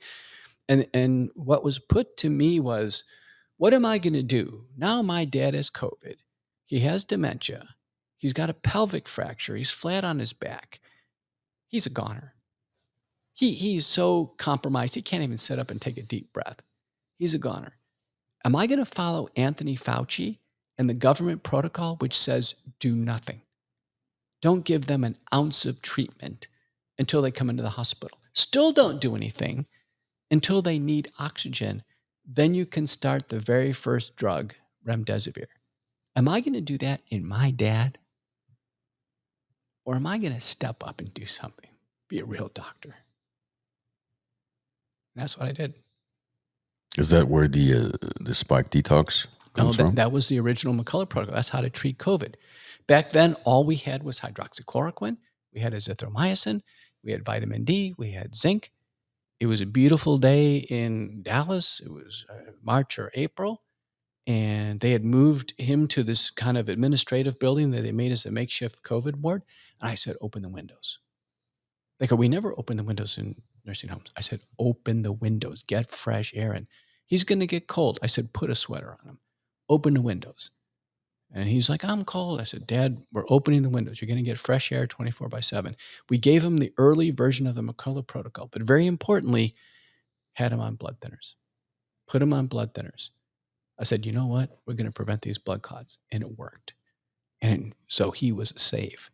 And I knew very early on the principles of the McCullough protocol, which became copyrighted in my name, which is sequenced multi-drug therapy for acute COVID-19. That was the answer. That's how everyone should have been treated. Trump when he got sick with COVID, got the McCullough protocol. Aaron Rodgers got it. Joe Rogan got it. And so this became the standard for the Association of American Physician and Surgeons. I had published my key paper in August of 2020. I was invited to the Senate to report on it. It became a part of an official physicians group of kind of the top physicians in the United States. The shortcoming was, how come the U.S. government just didn't pick this up and make it happen? Instead, it was effective. That's why it was effective. It was using drugs. And then when we had bamlanivimab and the monoclonals, we added those. When Paxlovid came in and molnupiravir, we added them as a choice. We got very good data with ivermectin. And by ivermectin, the data were so strong by the end of 2020, we actually published an update to the protocol in Reviews in Cardiovascular Medicine. And there we said, listen, you got a range of choices. But by December of 2020, there's a paper by Gugliakos and colleagues that said we had clear and convincing evidence that early treatment at home was saving lives. Absolutely. Clear and convincing. Absolutely. P-values, very, very small P-values, less than clear and convincing. The question on the table is, why did the U.S. government or no government in the world adopt a protocol for early treatment at home? Not a single one. Because, like I said, I think it was going to be effective, and they didn't want it to be effective. Do you want to get controversial with it? Population control. They allowed the weak to die. Now you've done more autopsy studies than anybody else on COVID deaths, right? Can you? Well, I've certainly examined more autopsies. Now, I have a lot of experience in pathology. I was in pathology for many years at Baylor for our review of autopsy cases. And so we were literally holding human hearts with one of the leading cardiac pathologists, William Roberts, who sadly has passed away. But we started to see the literature coming in on the vaccines, and sporadic autopsies were published very early on. Someone would take a vaccine and die of a blood clot shooting to the lungs. And the conclusion of the paper was, well, it's not due to the vaccine. Well, because early on they didn't know the vaccine produced the spike protein, and the spike protein itself causes blood clots. We now know the spike protein is physically in the blood clots. It causes blood clots. For sure, this little thing causes blood clots. And when you take the vaccine, a massive amount of this protein is loaded in the body. We now have evidence from a patient of mine in a manuscript under preparation where it's 3.2 years after the shots, he had circulating spike protein in his bloodstream. So let me understand this correctly, doctor. COVID itself does cause blood clots. Yes. But the vaccine spikes the blood clots and basically turns it into a super virus at this point, or a super killer. It's astonishing observation that 2/3 of the world population took a shot. In the United States, 94% of them, of that 2/3, took Pfizer Moderna. And we believe today that they are carrying spike protein, a killer protein devised in a Chinese biosecurity lab, in their bloodstream today. And they don't know when it'll hit. We don't know when and where it'll hit. We know there's an accumulation over time. We see public figure after public figure having cardiac arrests. The messenger RNA vaccine and the spike protein are found in the human heart at autopsy. Crossan and colleagues from Harvard has described that. Bowmeyer sampled the heart and found the spike protein in the heart. We reviewed the autopsies, all of them available, re-adjudicated them based on modern knowledge, and we concluded that 73.9% of these deaths after the vaccine were directly due to the vaccine. And I presented that under oath in the U.S. Senate. And how do you know it's directly due to the vaccine? Because it could be just like before, for example, right? Or before, meaning during COVID, when a patient would die at the hospital, cause of death, COVID. But typically on a death worksheet, there's 2 to 3 different lines we fill out. One is minutes, sometimes months, sometimes years, depending on, right?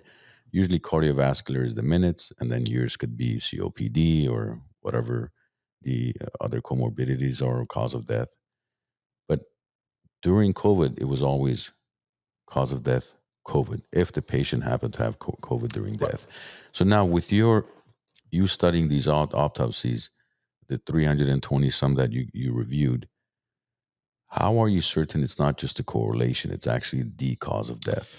With the vaccines, so we create an evidence table of everything that exists, when they take the shots, what type of shots, when did they die, what was the clinical scenario, was there a plausible mechanism where the vaccine is proven to cause a problem? So, for instance, the vaccines cause heart damage. It's proven. It's in the package insert. It's not an equivocal call. So if they died of heart damage, and we can see that on the autopsy, you got it. The vaccines cause blood clots. That's clear. The vast majority were, by the way, blood clots and heart damage. But you may want to ask, who took the vaccine and died and it wasn't due to the vaccine? That's actually more instructive. Well, there were some patients in nursing homes, skilled nursing facilities. They're very elderly. They're in hospice. They're going to die of cancer. They take a COVID shot. Nothing seems to happen. And a month later, they just die of an aspiration or what have you. There's just no signs that the vaccine was related. And so it was adjudicated as not being related. But I do think the majority of deaths that occur in somebody who's taken the vaccine and there's no other explanation, it's due to the vaccine. And when they're subjected to autopsy, that's the case.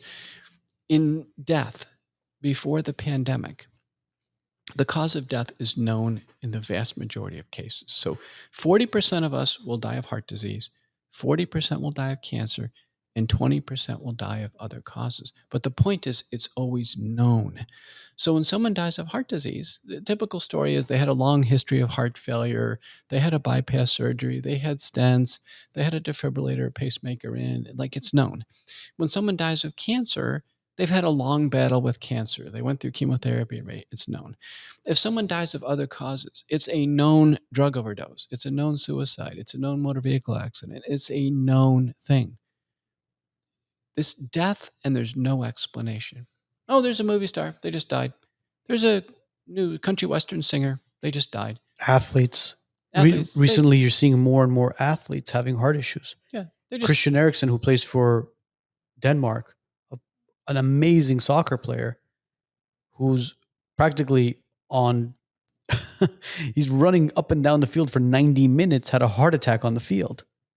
How does somebody who's constantly doing cardio exercise have a heart attack? The only explanation is the vaccine. Now, remember the athletes, the quality of care of athletes nowadays, and I've spent some time with Dr. Claudio Gilaraggio in Sao Paulo, Brazil. He's one of the doctors for Flamengo. Flamengo, by the way, is kind of like the Dallas Cowboys of Brazil. They're a soccer team. And the soccer athletes, the Premier League and these guys, of course, yeah. And of course the NFL, they are so scrutinized. They have EKGs, they have cardiac ultrasounds, they have peak oxygen consumption. Listen, if there was any heart disease to begin with, they would never get on the field. These agents, these guys are meticulous. So believe me, we should never have an athlete on the field have a cardiac arrest. And you know that because in the National Football League, you guys have probably been watching football for decades, you don't remember a cardiac arrest until Damar Hamlin. No, I don't. It's never happened. That's the safety record of the NFL. That's the safety record. And Damar Hamlin has a cardiac arrest when the Bills are playing the Broncos. It's a game, a playoff game or leading up to a playoff game. Yeah, and he collapsed. Right. And, I got a call from Tucker Carlson. Said, did you just see that? I said, yeah. And they said, listen, we want you to come on the show. So they scramble out a team. And I'm in Colorado at the time. And I was watched the whole thing. And they asked me, I said, the first thing I need to know is, did he take the vaccine? That's what I need to know. And they said, well, do you think it was because he tackled the guy hard? I go, no, there's hard tackles that occur all the time. It was just, he tackled the guy, he got up, he was about ready to adjust his helmet or celebrate, and then he went down. I said, that is a primary cardiac arrest. That's not because of getting hit in the chest.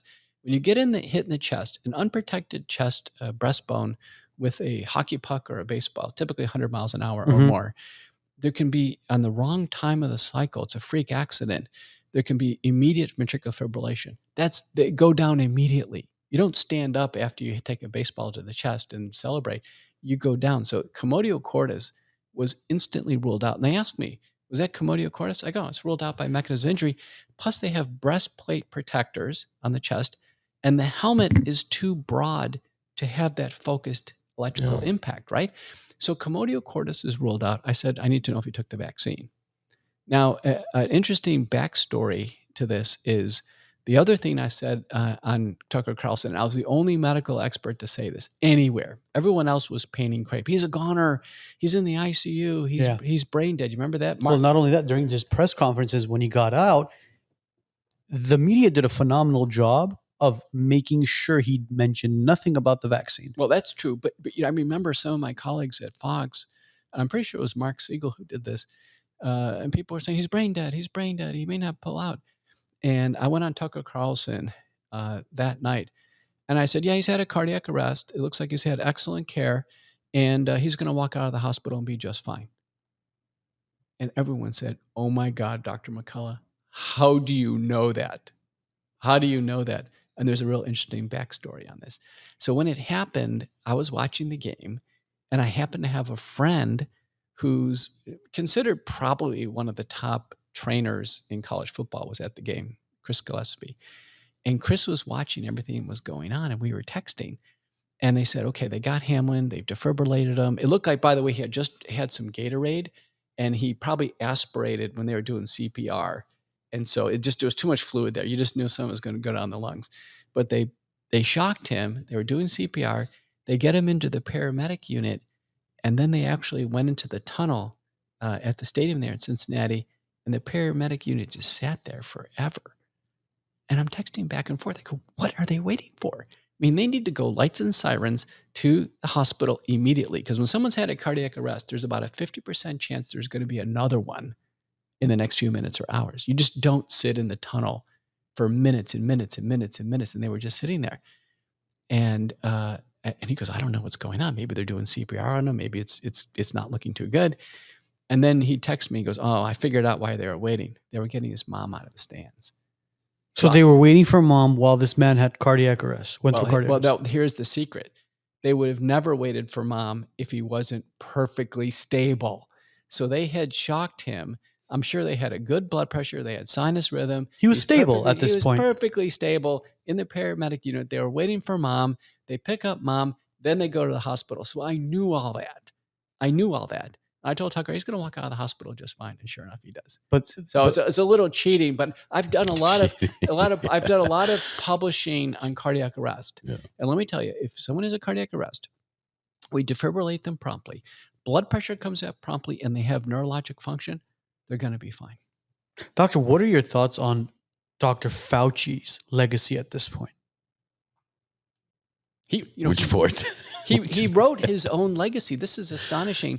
On his goodbye note on the National Institutes of Health website, saying, I'm retiring after all these years. The National Institute for Allergy and Infectious Diseases, NIAID. He mentions all these things, the era of HIV. In his own goodbye note on the NIH website, no mention of COVID or the pandemic or the vaccine. But this is the man who was up in arms talking about masking up, social distancing, shutting down businesses. Yes. You're not allowed to go to work if you're not vaccinated. You can't watch a movie if you're not vaccinated. You can't go to the ballpark or the stadium to watch a football game if you're not vaccinated. And people were losing their jobs. Frontline workers were losing their jobs. Yes, and he, in his own goodbye summary of his life, he doesn't even mention COVID-19. This should tell you something. And then he publishes a book, and it's called On Call for America. Like, he treated patients. That wasn't Fauci. That was me. I was on Call for America. My phone was ringing morning, noon, at night. I was giving advising on people all over the world. I published the first protocol. I treated thousands of patients. I mean, these are the hardest years of my life. My wife was saying, when is the phone going to stop ringing? Because people were so sick all over. Fauci didn't treat a single person. No one in the White House task force treated a single person. The shortcoming is we went through Trump and Biden. They never invited a single doctor who knew how to treat patients to ever give any advice. And yet we were on TV morning, noon, and night trying to give help.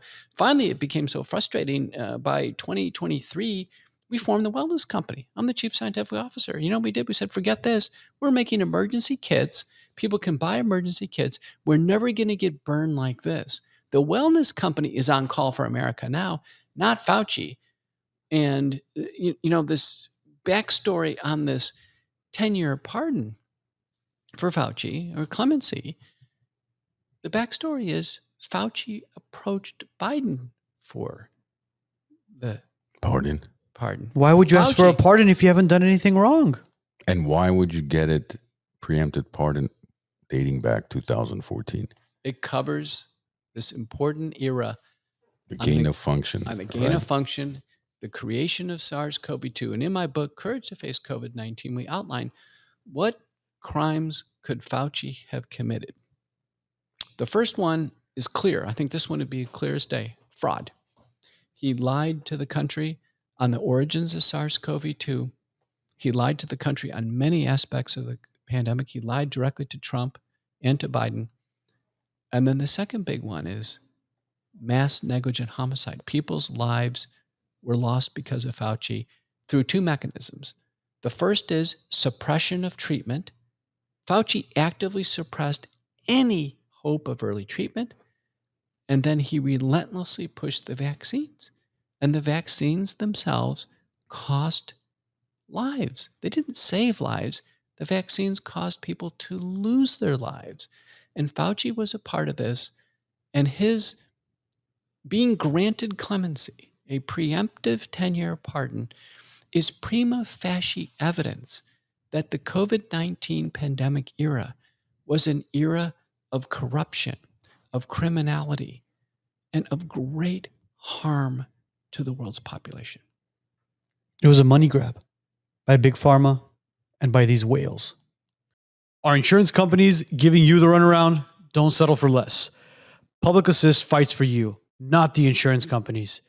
To get the maximum payout on your claim, whether it's for fire, water, or property damage, call Public Assist today and tell them the WiseNuts sent you. Get what's rightfully yours. 818-242-0998. 818-242-0998, because you deserve every single dollar. Are you looking for a place to socialize, network, while having a cigar and a drink at the same time? Well, the Glen Arden is the place for you. If you're interested in becoming a member with the Glen Arden Club, contact the WiseNuts. We'll connect you to the boys at the Glen Arden, and you can become a member here. Smoke with the WiseNuts, smoke with a great network, and build your network. Now, if somebody has had multiple vaccines, are there any sort of, I don't know, Detox. some sort of detox or cleanse that they can go through to avoid these spike proteins? My second major contribution in the pandemic is McCullough Protocol Base Spike Protein Detoxification, first published in the Journal of the American Physician and Surgeon in 2023, and then updated in the Springer Nature journal Curious Biomedical Sciences. We have found, and highly credit work by the Japanese, that the spike protein, this protein that's in all of our bodies after the infection and after the vaccine. By the way, 97% of people have had COVID. 97%.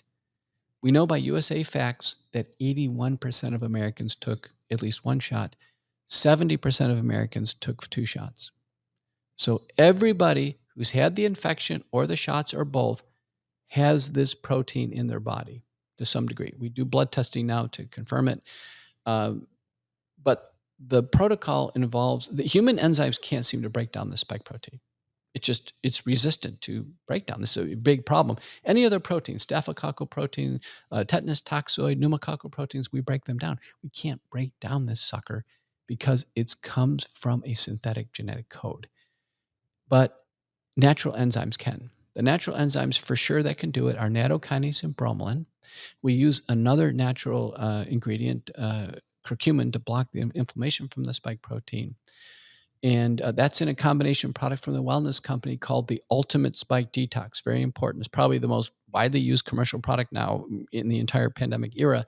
Ultimate Spike Detox from the wellness company. You can get it on Amazon or go to the website twc.health/courage and get the Ultimate Spike Detox. It's the only detoxification program that's in the peer-reviewed literature, scientifically based, of which we have thousands of patients under direct observation. We published cases of great success. Dr. Shirasawa in Japan, one of my colleagues, has published an additional case where he not only used nattokinase, bromelain, and curcumin, but he added other exogenous enzymes that help dissolve the spike protein, and that includes papain, lumbrokinase, sereptase. So it looks like some of these external enzymes that we take that are partially absorbed in the GI tract can help percolate through tissues, dissolve the spike protein, and get it out of the body.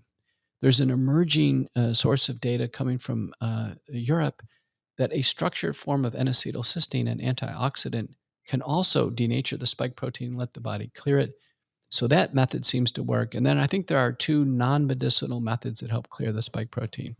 Would you recommend the non-vaccinated also get on the protocol, or only ones who have been vaccinated? For sure. I think virtually everyone. Now, the good news is these are natural products, nattokinase from the wellness companies, derived from chickpeas. You guys from the Middle East and what have you eat a lot of hummus. That's chickpeas.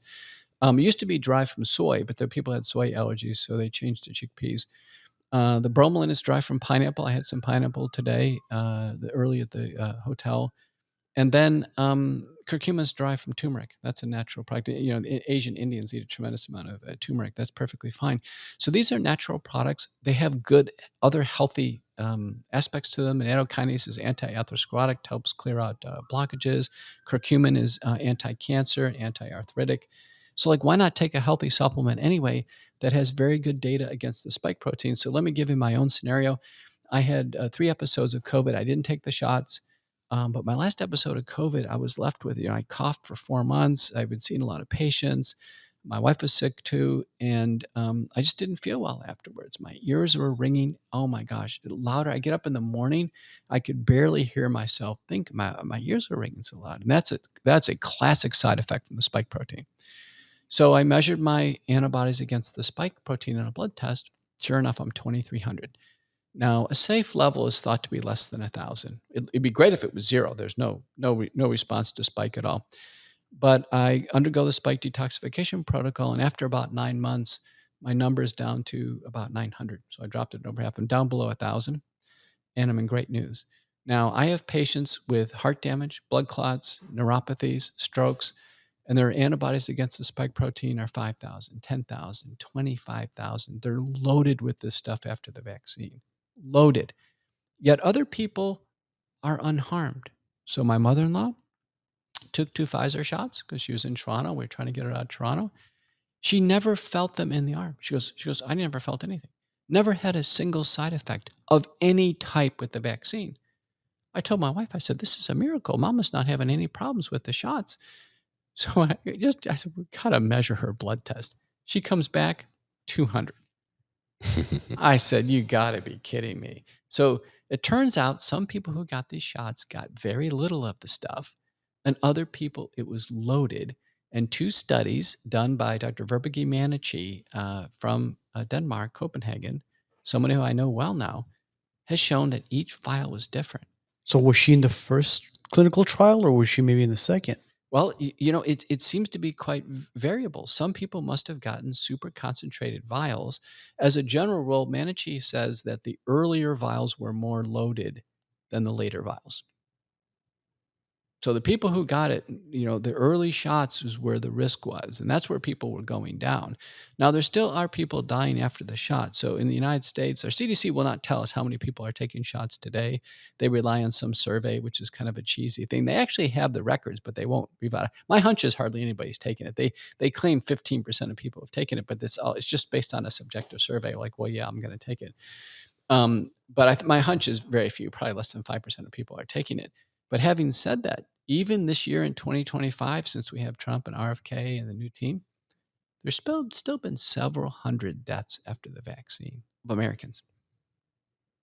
Are these people that are continuing to maybe take boosters? Yeah, they have to be, because that's how they get reported, right? So they take a shot, they die, and then usually a doctor reports it to the system. We've already determined the shot as a cause of death.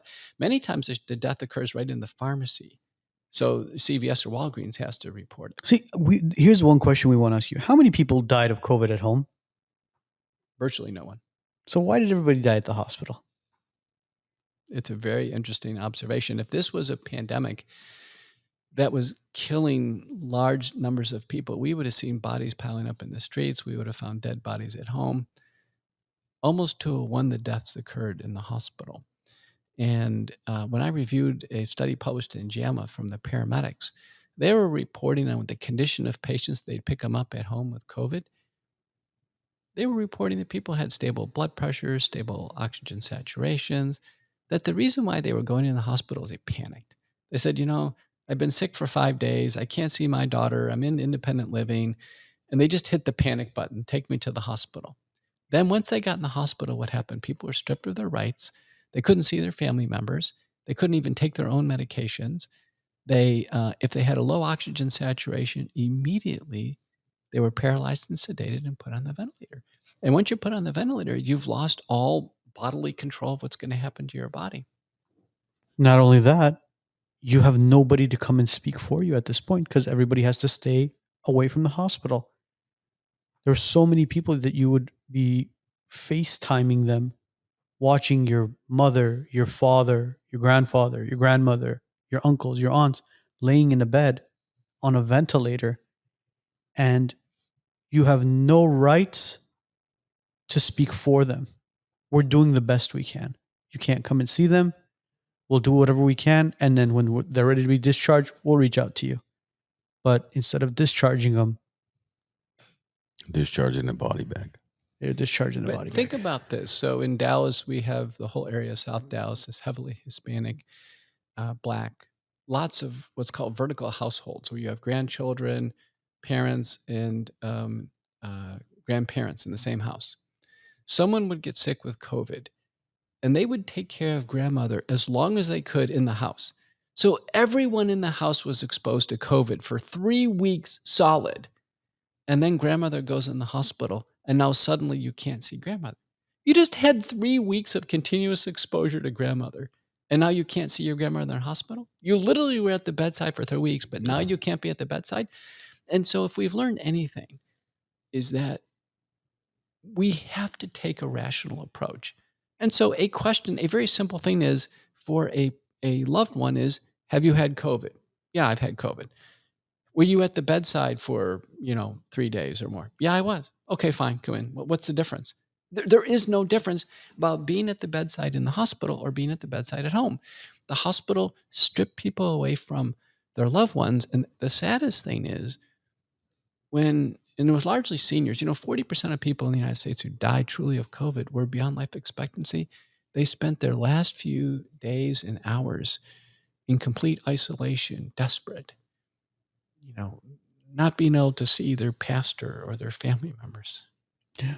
It's so unfortunate. It was the cruelest. You couldn't envision a crueler form of death. You couldn't. It couldn't be worse. You can't breathe anymore. You've lost all control, and you'll never see your family again. You can't even say goodbye. And the hospital administrators and doctors and medical directors could not find it in their hearts to let a family member come in, knowing that they had massive exposure and knowing you could have them sign 1 million releases. Like, listen, you could get COVID. Everyone would sign the release and say, yeah, I know I can get COVID. But doctor, who is responsible for that protocol? Was it Big Pharma? Was it the doctors? Or was it the government? Who was responsible for that protocol? The base came from the government. It was October 8th of 2020. It was a historic day. The National Institutes of Health puts out a government protocol, which was the most nihilistic document I've ever seen in my life. I know that because I testified in the U.S. Senate just the next month. I said, this protocol basically says to do nothing. It's a protocol of which people are going to die. They should be taking like 6 drugs, not getting nothing. And, when the protocol said when the oxygen levels drop and finally people are desperate, start remdesivir. Listen, November of 2020, the World Health Organization comes out with an emergency advisory on their website. It's still there today. It says, do not use remdesivir to treat acute COVID-19. It doesn't work. They held a meeting based on all the studies with the European Society of Critical Care, ethicists, and others and say, listen, don't use remdesivir. It doesn't work. And in fact, it has toxicities, both liver and renal toxicities. The U.S. government to this day has never acknowledged the WHO's warning. They featured remdesivir in hospitals. They offered enhanced reimbursement to hospitals if they used remdesivir. And then the World Health Organization, this shows you how chaotic this is, a year and a half later, conducts a review. It's called the WHO Solidarity Group. And they said, were we right? More research has been done. Did remdesivir really work? And they reevaluate all the literature 18 months later with more studies. And they conclude, we were right to begin with. It doesn't work. And in fact, there's toxicities. But when you had people like Joe Rogan go on and talk about ivermectin, they were like, he's taking a horse dewormer. And Joe Rogan called Sanjay Gupta, he's my colleague at CNN, and Joe Rogan schooled Sanjay Gupta, schooled him. And, we should have, ivermectin won the Nobel Prize in 2015. It became the superstar of the pandemic. Once I got comfortable using it, oh my gosh, it was a go-to drug. It just literally revived people. We've published on this. People had low oxygen saturations. Oxygen saturation come up. It blocks viral replication. It blocks the spike protein. It blocks the spike protein from causing the clumping of the red blood cells. Safer than Tylenol, rapidly acting. It's an astonishing drug. It became the absolute superstar of the pandemic. We should have outfitted every household with ivermectin. The nursing homes should have stocked it and started it immediately in patients. Immediately. Listen, we had good monoclonal antibodies. What happened? We had 6 of them. The U.S. government promptly pulled them off the market right after they went on the market 6 times in a row. Well, not only that, there was hospitals that were saying that they're out of monoclonal antibodies. Right, because of the distribution. And, the saddest thing is, it was a paper in Medical Economics in 2020, the contract for the monoclonal antibodies, they purchased enough of these to treat every single American. Exactly. And they dumped them down the drain, one after another. Every nursing home should have been outfitted with monoclonal antibodies, ivermectin, followed the McCullough protocol, which became the AAPS protocol. It's a physician society. They should have followed it. We should have had ivermectin in every household. We should have had, every medical school should have had outpatient treatment tents. When I went on Tucker Carlson in 2021, I said, Tucker, I'm treating COVID and patients are surviving. Other doctors are doing other protocols and they're surviving. The French in Marseille, France, Didier Raoult had a terrific protocol. They're saving lives. I told Tucker, I said, Harvard has no protocol. Neither does the Mayo Clinic. Neither does UCLA. I said, they're not treating their patients. Our marquee medical centers suddenly were out of intellectual and academic ammo. They couldn't figure out how to do anything.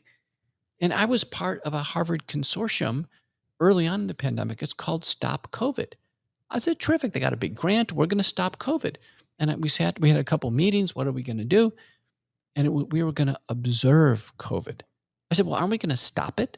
Are we going to actually treat it and help people? No, we're going to observe it. UT Southwestern in Dallas, where I went to medical school, they were on TV. They said, we've come up with a mathematical modeling research program. We're going to model how it spreads. Well, think about this. Think about this. There's an asteroid. It's out there. It's heading right towards Earth. Do we want to model it or describe it? We want to monitor it. Or do we want to blow that sucker out of the air and save the Earth? What I learned in the setting of a pandemic where there's worldwide fear, people don't want to step out and be bold and propose we actually do something about the problem. Can you imagine if we had any world leader, any president of any country in the world who said this, who got behind a microphone early on in the pandemic and said, I'm being briefed by all my experts. This pandemic appears to going to impact everyone. Everyone's going to get it. So we should be prepared for that. No one can escape getting this. So, we shouldn't wear masks and lock down and do hand sanitizer and all this because we're all going to get sick. You can't avoid it. Do you remember contact tracing? Well, let's see who touched who. Yeah. These things nobody brings up anymore, but they were all predicated on the fact that you could get away without getting the virus. Oh, wear a mask, you'll be able to avoid COVID. No, if somebody came out and said, we're all going to get it, there are 2 bad outcomes, hospitalization and death. We're going to organize a program to help everybody get through the illness and avoid hospitalization and death. And we do that, we're going to win. Look at the title of my book. It says, Courage to face COVID-19. That's what I did. That's what my contribution was. Preventing hospitalizations and death. That's what I did. And that's what doctors in my circles did. And the last part, while battling the biopharmaceutical complex, I was doing everything I could, and yet I was getting roadblock after roadblock thrown right in front of me. Oh, you're canceled off YouTube. You're canceled out of this. You can't present this. You can't do this. When I published my first paper in the American Journal of Medicine, in just a very highly ranked journal. I mean, I was going to publish it in New England Journal of Medicine, but they started publishing some fraudulent papers during the pandemic. I said, something's wrong at New England. And I had published there a lot. I published in American Journal of Medicine, and there's letters to the editor. And usually you get about 2 letters to the editor. People point out something, and there's a little rebuttal, and it's all published, and people get to read it. I got 6 letters to the editor. And they came in from Duke University, from McGill in Montreal, Monash in Australia. These are top centers. And the typical statement in these letters is, Dr. McCullough, you can't treat COVID. You don't have enough evidence. You don't have enough evidence. And then, of course, I had more time was going on, so I had a chance to provide more evidence. I said, well, in fact, there's more evidence. And so here it is, and I provide more evidence. And then after a while, I started to get a little, I started to get a little snarky. And I said, join me and overcome your fear and treat patients to help them avoid hospitalization and death. Duke wasn't treating anybody. McGill wasn't treating anybody. Monash wasn't. Harvard didn't. They didn't treat anybody. They literally were playing defense, waiting for people to come in the hospital. I think the entire medical world was overcome by fear. And it was only people who had courage to face this. And I had a chance to meet people over the course of the pandemic. One person that comes to mind is Eugenia Barrentios. And she's in El Salvador, Central America. Tiny little thing. She can't weigh more than 90 pounds, tough as nails. And she was, experimenting with early protocols like I was. She had a very laboratory intensive method, and everyone had different methods of how to treat it. But the principles were reducing the contagion, self-inoculation, antivirals, anti-inflammatories, and antithrombotics. Those are the principles over and over again. And she had treated tens of thousands of patients. Again, she's censored in El Salvador. She's slammed, what have you. And I have a chance to interview her, and she's treated all these patients. And I said, let me ask you a question. Did you ever wear a mask? She goes, no, never did. She treated tens of thousands of patients face to face and never wore a mask. And I said, what do you think about people in American ICUs where the doctors or nurses are wearing hazmat suits with PAPRs? She goes, they're the same patients I'm treating. They've obviously lost their minds. No, they've lost their minds. And can you imagine if you could go back in history and start in 2020, and let's say you had a world leader who saw this and understood this, preferably a doctor, maybe me, and you get to a certain point, I don't know where it would have been, maybe March or April, and you realize, and particularly if you've already had the illness, you've already been through it, so you know. You got the antibodies at this point. Yeah, you know you have natural immunity. Can you imagine a world leader going into the ICU, suit and tie, sport coat, no mask, going to the bedside, holding somebody's hand, telling the family, listen, I'm president. I'm going to do everything I can to save your father and mother, and I'm going to do everything I can to make sure everybody else can get through the illness just like me. Can you imagine how powerful that would be? That would be on every TV station around the world. They'd say, holy smokes, McCullough just went into the ICU with no mask, and he's got the cojones to do it. Listen, I did it. Barrentios did it. When my pastor got sick with COVID, I was over in his house. I went over there 16 times. I got tons of exposure. I didn't wear a mask. There's no difference between my pastor getting sick as a dog, which he needed monoclonal antibodies, McCullough protocol, and a patient in the ICU. This was an unbelievable. The Chinese got to the point where they were wearing hazmat suits. The police were wearing hazmat suits. They were running down the streets, tackling people, and trying to do PCR tests on them and under forced things. the Chinese were welding the doors shut in apartment buildings. Australia was going through the same thing as well. Think about this. Think about in Melbourne, Australia, where and I, later on I visited Melbourne. I talked to colleagues there. And people were protesting, and the cops are chasing people down and tackling them, and their faces are all mashed up, and there's snot and masks all over. If you want to get COVID, why don't you start tackling each other and get really close? I mean, the whole thing. We concluded that people had lost their It was minds. a circus show. Dude, it was the best ones were the ones in China as well, when they were like grabbing people, handcuffing them, like taping them up. Yes. As the person's screaming their lungs out. Like that food wrap. Yeah, the food wrap. Or do you remember? For a while, if you Shrink wrap. in Texas, it was really common for a lot of my patients who are well-to-do.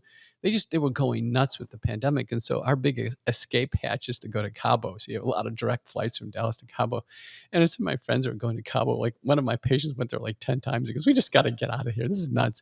And they go to Cabo, but when you landed in the Cabo airport, do you remember what happened? Is you'd have to go into this decontamination unit, and they would spray all this stuff over you. Like it was unbelievable. I was in Mexico throughout the entire pandemic, pretty much. I was practically living there. My kids had COVID in Bacalar, actually, and in what the middle was of the desert, and ivermectin was there. You go. That's what I was about to ask, Joe. I was like, what was over the counter? It was over the counter, ivermectin. Yeah, and we were having a blast. It was actually COVID. I wish it came back. Like it was that good for us. Yeah, but people learned.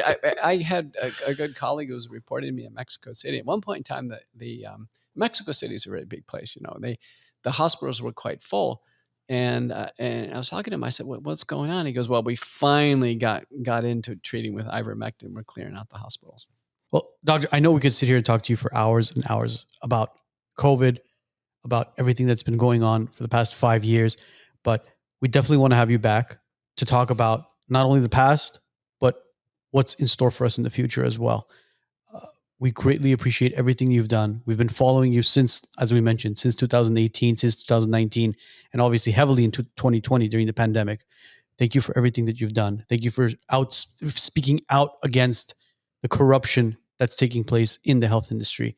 May God protect you, because you are one special human being. You truly are. I mean, I think to go even above and beyond that, as I told you earlier, I think you and physicians and just scientists, people like you guys are national and global heroes, because if it wasn't for you, the message wouldn't be heard, and more people could have been heard, permanently damaged. So if anything, I'm sure another epidemic is inevitable, right? Whether it's 5 years from now, 20 years from now. God forbid.